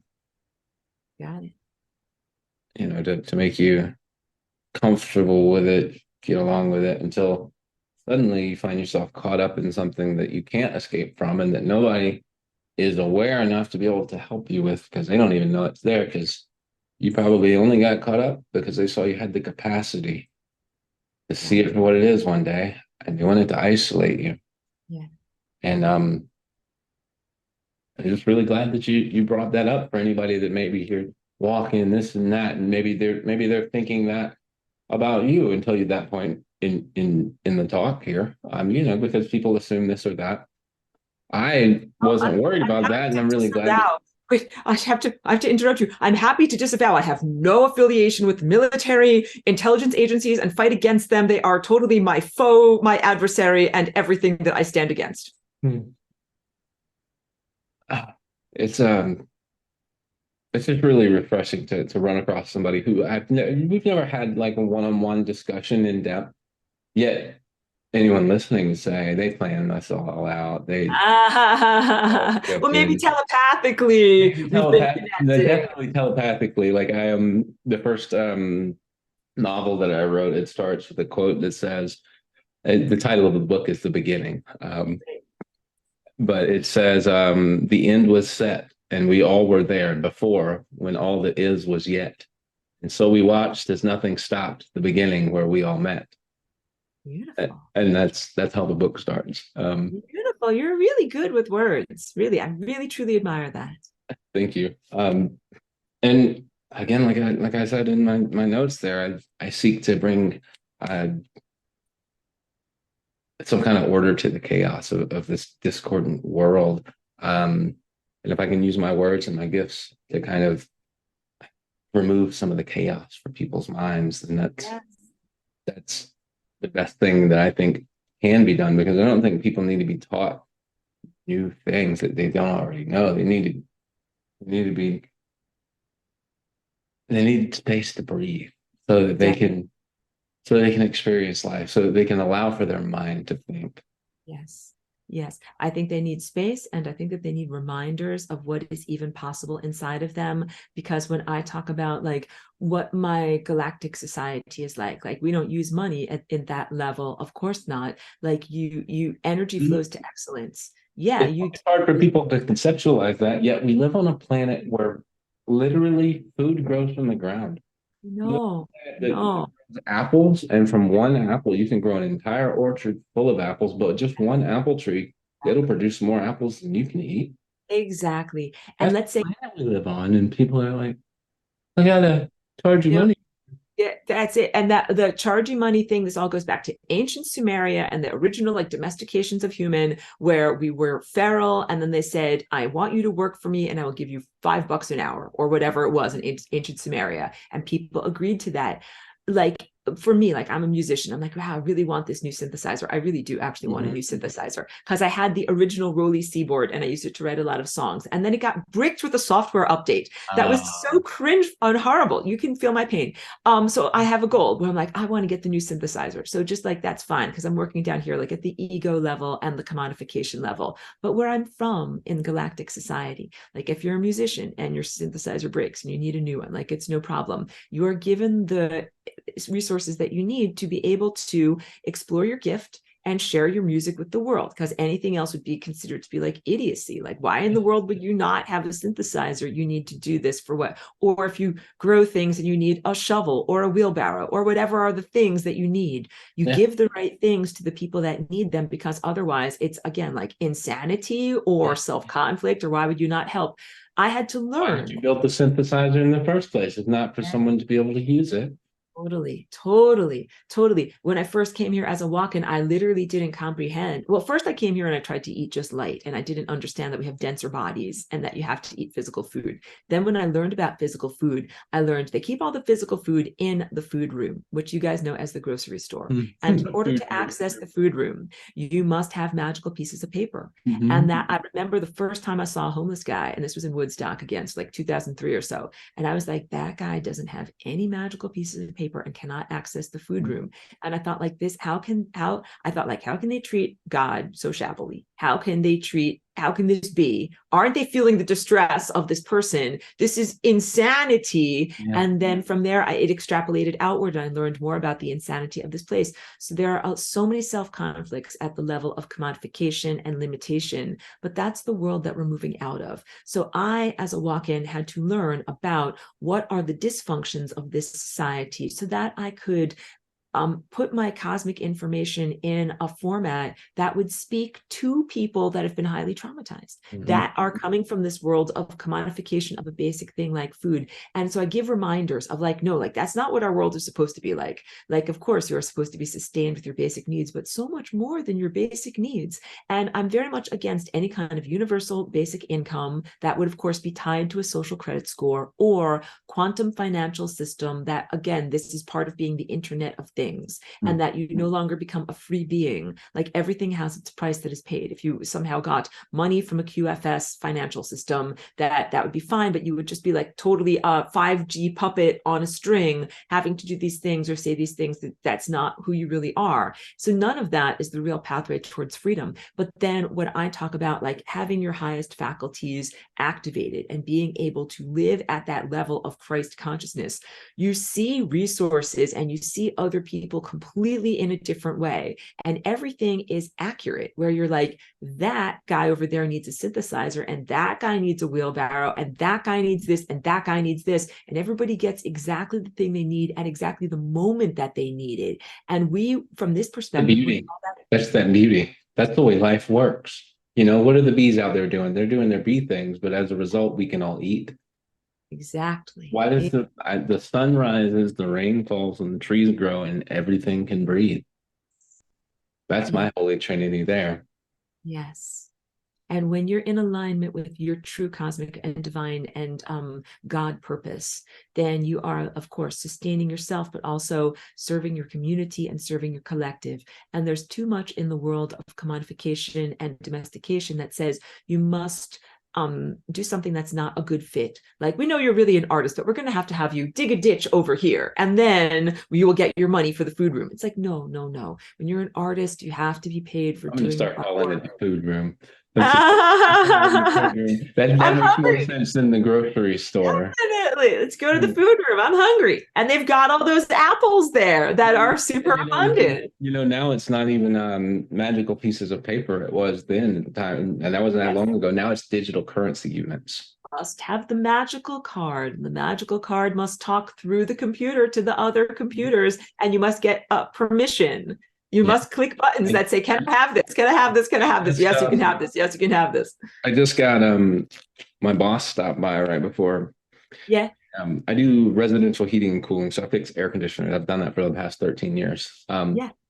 It's I'm tired of doing that. I'm moving out of that and into other stuff, but at least I know how to work on stuff and fix stuff. And it's been what it is. But he dropped off my paycheck. It's a literal paper check. Right. Just open up a new bank account for the things that I'm moving into. Good. And I wanted him to write me a check this time, and I deposited the check through my phone because I didn't want to go to the bank. And they're like, okay, great. Now you got to wait a week to get your digital card. And I'm like, well, that doesn't help me get to the food room, but that's just the way it is. And I'll be fine. I know that I'll be all right. I'm not even going to worry about it. That's just an example of how insane it is. Yeah, I would like to speak to some of these topics because, first of all, you serve your community very well when you do HVAC. Like, you're helping people to have and maintain their homes and their environment. And I'm certain that you learned all sorts of electromechanical and practical items, and also different things in terms of like working with coworkers. There's always something to learn. And I've been here for 20 years and I have worked at all sorts of main gigs and side gigs beyond art and music. And every time I approached it as like, I have something to learn from this, but I didn't stay for forever. Yeah. But I want to speak to this because it's like, we do still straddle the old world of paradigm of commodification and having to do something that society wants you to do in order to get the magical pieces of paper for the food room. But we are moving into this realm that is the purely expansive realm where you're like, I work for God. God is my boss. And today God told me to write a song or paint a painting. Whether that is accepted by or celebrated by society, that matters not at all. But we're not there yet. So I send strength and encouragement to everyone. We create that world. We have to keep on bridging and putting our energy into these projects that we really love. So I use myself as an example. I do all sorts of side gigs where, like I say, I help people set up websites and release their music and do their emails and do all these different things. I'm squinting at the computer a lot. You know what I mean? I'm making that face. I'm making that posture. Then I also do these microgreens that feels more like my body is straight, like I'm in alignment with what I'm supposed to be doing as a human. And then, of course, I'm always doing my art and my music, and that feels like the purity of my soul. So with everyone who's connecting with this, if you consider yourself to be a native human or a starseed or whatever, like, this is it's a rough gig. This is a rough place to be. Do things that are practical and that you can commodify. Like, I also make dresses and clothing. Like, do things that are practical, that are like, self-directed, running your own business. Those are all really good things. Do things that serve your community. Every time that I help an artist and I do their website, I feel like, yes, like I'm serving my community. And then be in alignment for the shift towards just doing what you love. That is really this portal that we're going through. So I don't want anyone to be like living out of their car. This is why I say this, because I don't want you to be like, that's it, like I'm only doing art and music. And it's like, then you're living out of your car. Like, you gotta make it, because we're building. We're in reno, not demo, renovation. We are still building that reality for us to inhabit, but it is coming.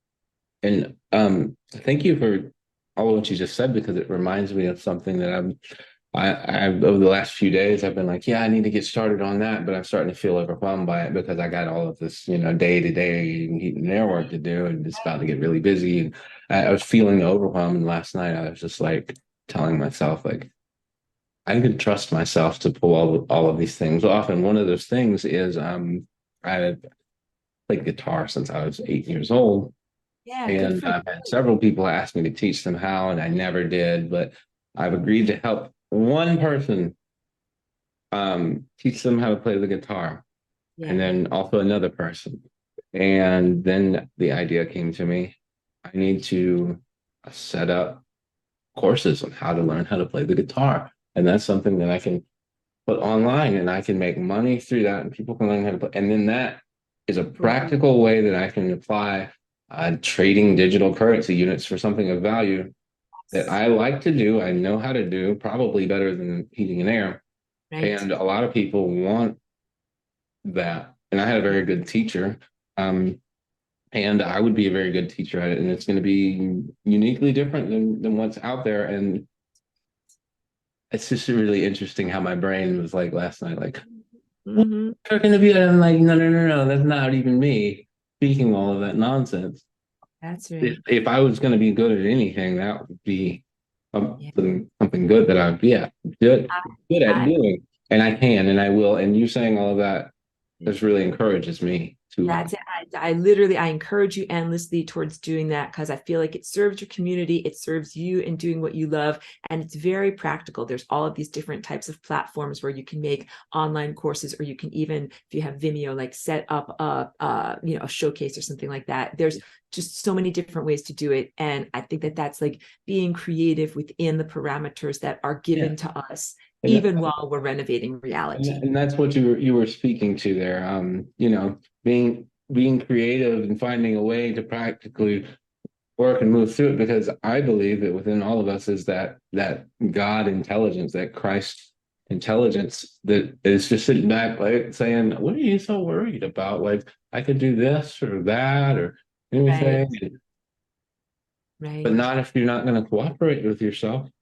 right. Not if you're not going to live in that flow. It's like we can move swiftly from homeless on the street into Yeah. thriving and being able to feed other people who are homeless on the street, or we can hastily try to just find a meal for tonight and to sleep on the street here and say, well, I'm not a part of the system, this and that, because you see a lot of people get caught up in that.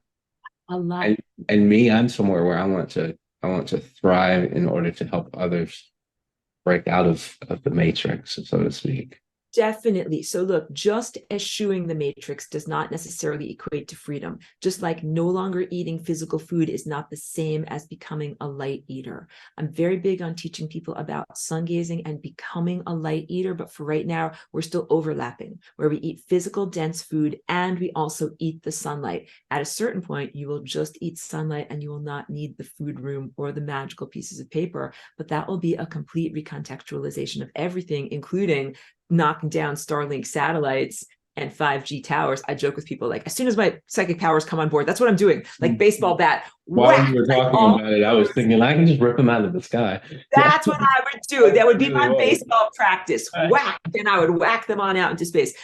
Yes, absolutely. But for the time that there is overlap, you have to be respectful of your body. So you don't want to starve by no longer having physical food when you're not yet a light eater. And our entire society needs to shift. So it's taken a long time, but not as long as we thought for people to come to accept and celebrate my artwork. As long as We're we that we're getting to the point where people are ready to move beyond money. But some people are still very stuck in money. And this is people stuck in money. They're like, I'm afraid. I need my 401k. I need my this, my that, my stocks, my bonds.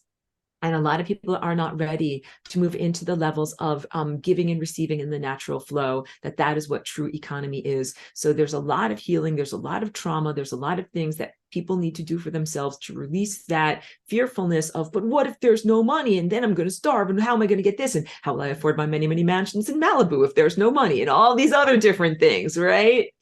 it's moving from even like a moving away from what's termed as an economy into back and into what you see in nature, which is Yes. ecology.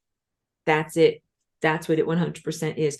At the level of being pure light, you're in an ecology of light where light flows through you, stays with you for a little while, and then flows on to the next person. And then you know that there is more light that is coming to you. And you don't have to grasp onto it, be like, I have to save this and hold on to it. You just receive in gratitude and then also release and send it to the next person.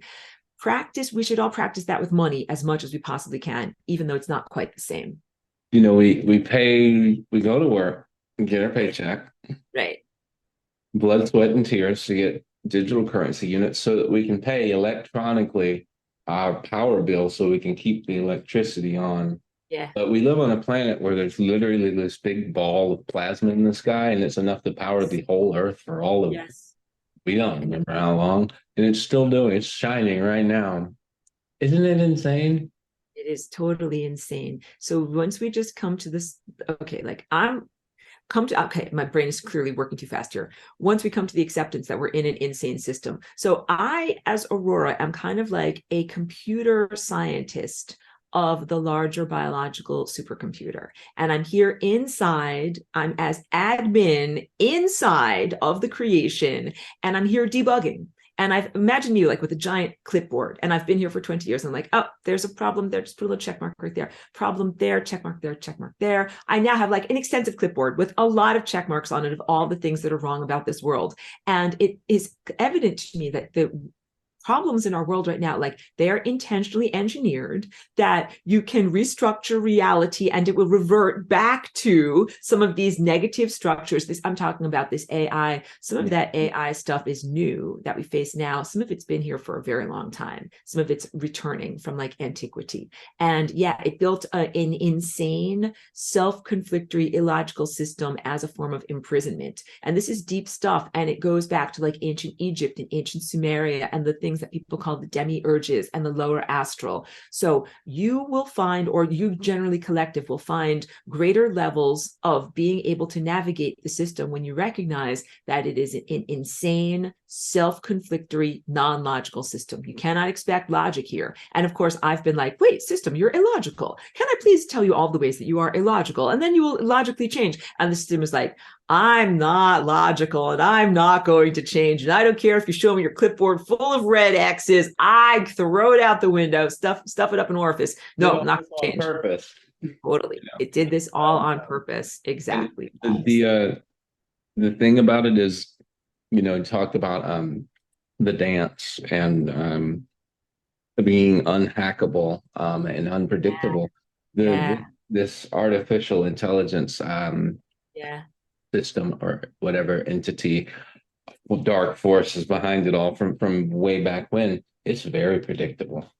And since it's very predictable, it's very non-threatening when you step into actuality and you're actually functioning from a living consciousness, because it's just operating off of different informational sets. You're operating off of the ability to generate and create. Yes. Yes. You're the input user. We are the input users.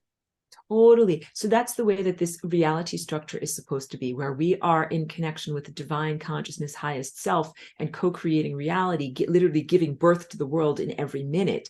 But right now what we have is this AI interloper that wants to usurp our observership and be like, yoink, I'll take your observership because I don't have my own observership. And I'm going to make stuff happen using your mind, your willpower, your emotion. And it's not stuff that is particularly pleasant or nice or serves you in any way. And that none of that is acceptable. None of that is consent, because you're supposed to have just you and God, or you and your own self as God, creating and generating reality. And when we do that, amazing manifestations happen. So I've had some personal experiences of amazing manifestations, mostly involving tiny screws.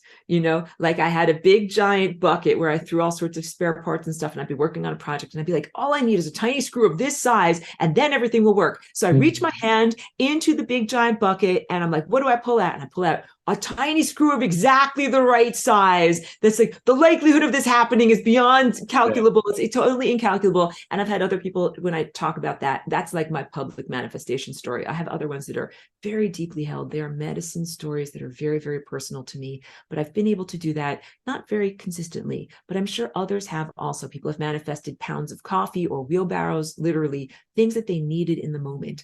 This is our true divine nature, to be able to literally make stuff in the world. And that's what this unfoldment ascension is really about. Like, we will laugh about like, oh yes, like we used to have jobs for paper for the food room. Now we're like, no, I manifest apples, or I manifest omelets or whatever it is that you want to eat. And we don't go through these intermediaries anymore. So we will laugh ruefully about this, but also it was created as a consciousness trap with the thought that these guys are never going to get out. It was created like a roach motel. That's where everybody, you need to know that's where you are right now. The old commercial is why I call it that. Roaches check in, but they don't check out. All right. The roach motel. But you don't have to accept that as your truth, that we are kind of in this peril. But if you're able to transcend and supersede and kind of ignite your superpowers, you're like, this isn't peril. You don't have to be afraid. But what you do need to do is recognize, like, there's danger on either side of you, and that you have to respond to it by doing this, this, and this, and then you won't be stuck in these incapacitations or negative time loops or erroneous stories about who you are and what are your capacitations. So I'm very pleased and gratified. I'm connected to wonderful people in my classes and on social media. I see so many people awakening and leveling up, like they're taking responsibility for what they manifest in their lives and doing all of this inner work to be able to say, if something is going, not in a great direction, like, how am I contributing to that, or how can I respond to that? Like, this is all the weightlifting at the gym. This is all the preparation for the time when we actually go on the soul marathon. Because here's what the soul marathon is: you are no longer anchored to physical reality. You no longer require apples or omelets to sustain you. You are sustained 100% by the true light of God, of Christ, of truth that flows through you at all times. And so you can literally fly anywhere, go anywhere, do anything, create anything. And then it is that inner artistry, that inner creativity, that is your boss, that is what dictates to you what you're going to be doing in any moment. And that all of this has been the integrity, self-sculpting, learning who you really are and who you're really not, so that in that moment when you receive your gifts and you turn on and you've got the magic wand or whatever is your power manifester, you're like, I can do all of these things. Like, that you're not corrupt. You're going to use your powers for the forces of good. You're going to do things that don't just serve yourself, but that serve the entirety, the holistic presence of all consciousness everywhere. You're going to do things that build a regenerative reality that has longevity, as opposed to a self-destructive reality that can't be sustained. Like, that's what we're coming out of. That's the thing that always needs to eat more people, because it's like, hungry people need more people.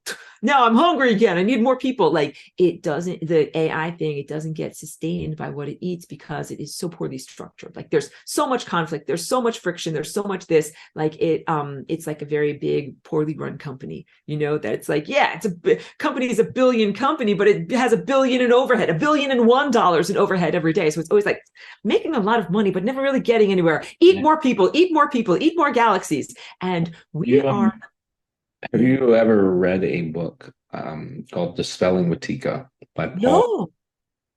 Not? I'll have to send you a link, because what you're describing is what he describes in that book.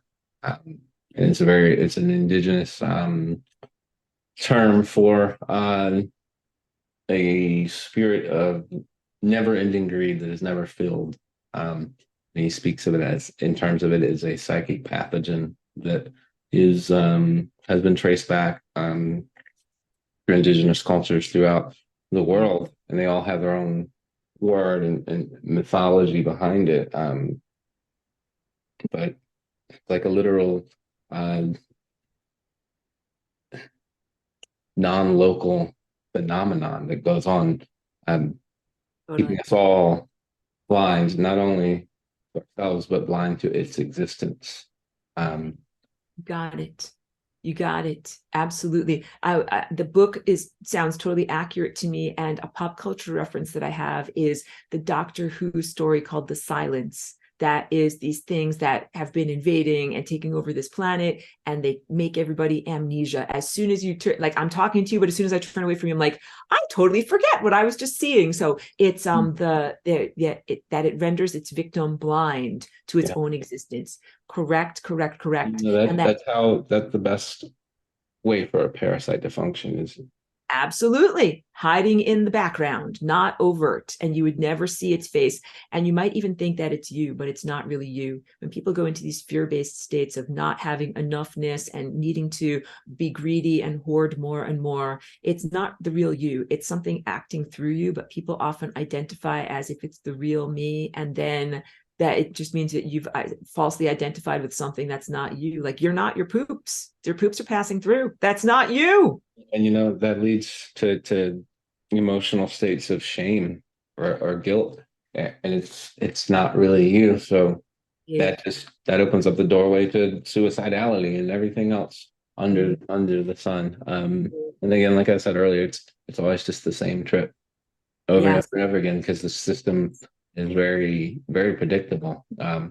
That doesn't make it any easier to deal with, especially if you're trying to deal with it just in a psychological context, or with your mental body, or you're trying to attach on to some hero figure, or the Pleiadians or the Octurians, or whatever like that, or the military is going to save us. It's Right. like no, you have to connect with the spirit within you, because it says in the Bible, you can even Yes. go again, non-denominational context here. It says, I can do all things through Christ who strengthens me. Then and in that context, hearing that verse, especially in the context of this conversation, it Yes. adds an entire new realm of meaning to what's contained in there. Beautifully well said. I almost don't want to ruin it by backtracking, because you mentioned the military. I think it's worth just laughingly deriding the sense of like, the white hats in the military are going to save us all. Like, I know I've been cautioning people against that narrative for a long time, but a lot of people I fell wrote for an it. entire song about it. It's called Oh, PSYOP. yes, I love that song actually, and I've listened to you on SoundCloud for many, many years. Yes, you're part of my inspirational workout music. That's amazing. Because you create this art and this and that, and especially if you put it on the internet, you don't really know who's inspired by it, who's doesn't it. Sometimes people tell you, sometimes people don't, but just to hear it, it makes me feel validated and good. Good, And it's like, good. I knew that it wasn't wasting my time, because if it helped one person, or one person hears something that they wouldn't have heard otherwise, then to me it's worth it. Totally worth it. You definitely have inspired me. And also, never a waste of your time to be expressing this creativity while we're in this world. We are so much more than just food eaters, toilet paper users, like, the way that we are demeaningly looked at by those who are in alignment with the powers that were, like, this AI agenda and all of that. They often very much look down. And whether or not a person achieves notoriety, because it's a very inverted system, like, of who has notoriety as an artist, as a musician, and then who gets paid for their work, you must make your art. You must make your creativity. It is an act of self-sovereignty, and it is indelibly written in the record of your life. So every minute that I'm spent painting in my studio is part of the larger sculpture of who I am as a time-based being, and it's never wasted time. Same thing sometimes, like, I sing or perform here in my room, and it's like, no one else heard you. It was a waste of time. No, it was essential for me to do that. Or I do elaborate dances. We do all of these things that are the expression of who you truly are, whether or not there is a camera, whether or not it is on YouTube, whether or not any of these things. That's the most essential thing. So And we've had this inversion of people telling me, like, no, it only matters if it's on camera and you get paid. Like, no, actually the most sacred things are the things that are not on camera. yeah, that's what I was just gonna say. I find that the most powerful experiences that I have are the moments when I watch my brain be like, I should pull out my camera and I'm like, no, I don't want to ruin the sacredness of what I'm experiencing here, because there's so much authenticity in that. And That's right. Know that it is recorded in what humans call the Akashic records, yeah. but is really like the code that rules your DNA code. So, and that's true of when you do something that's righteous and awesome, or when you do something that is like not that great. So it all gets recorded there, but hopefully we do more things that are like, worthy, positive things than things that are, huge mistakes or really cringeworthy. Well, Aurora, thank you very much for coming on this show with me. I've had a wonderful time talking with you. I don't want to take up too much of your time. I've got some other stuff to do, but can I ask you if you will come back in the future, if I extend another invite, can I invite you back? Please, thank you for the invitation, accepting it with so much enthusiasm. I would love to return. This has been a great conversation, and thank you for inviting me. Yes, yes, yes. Really have enjoyed connecting with you, and I'm certain that we have planted some seed crystals in the minds of people that are super saturated solutions, that they're like, wow, those were the concepts, and now all of this other stuff crystallizes around that. So I'm certain that it's been worthwhile and also enjoyable. Yes. Before we go, can you tell people again how they can best find you, whether it's on Facebook or social media or SoundCloud, or do you just have it all on your website? I think I've recently reorganized. So now the best way to find me is do a keyword search or go to flyingrainbowlasagna.com. And I spell lasagna Lasagne at the end. Flying Rainbow Lasagna. So there you will find links to all of my music, links to my YouTube channel, links to my online teachings, clothing, all of the good stuff that I have. And I said Path of Light is super new. I'm teaching that on Saturdays. That's the only thing I don't have like a web page for. But if you have an interest in being a part of my newest class, just send me a message or an email through my website, and I'll be so happy to include you. All right, awesome. Thank you again. And the next time I have you on, I think I would like to talk more about this book, because you've been throughout this chat here, the unveiling, this novel with the speakers and all of that. I'd like to just speak with you more about that. Because not only would I like to share it with you, you've inspired me to kind of see the value in it and go back into it. And it's been kind of sitting in the background, and I want to bring it to the forefront again. So many projects. Totally encourage it. Whether it is a New York Times bestseller or not, it is worthy work to do. You know, I see also, before I let you go, you've got your paintings, you've got your music, you've got your classes, and I see you doing so many things. And I say to myself, I can do this book and this music and this. There's nothing I can stopping me from doing all of it. Right. And right before the talk, I'm like, how am I going to do this and this and this and this and that? And then talking with you, I'm like, oh yeah, here's an example of that it can be done. So thank you very much. You're so welcome. I'm happy to be a positive example. And I would also say, like, I don't necessarily do everything all in one day. So that might be the secret to getting a lot done. Yeah, one day I will focus on all music. One day we'll focus on artwork. One day we'll focus on my website organization. The plants always need plant care and stuff like that. But so sometimes some projects go on the back burner, but then they're always bubbling, and then you kind of revivify them. So yeah, I do. I'm have a lot of plates spinning all at the same time, but that also feels comfortable and good to me. I like doing that. Awesome. All right. Well, this has been Swiftly Yet Without Haste. And does the title make sense now?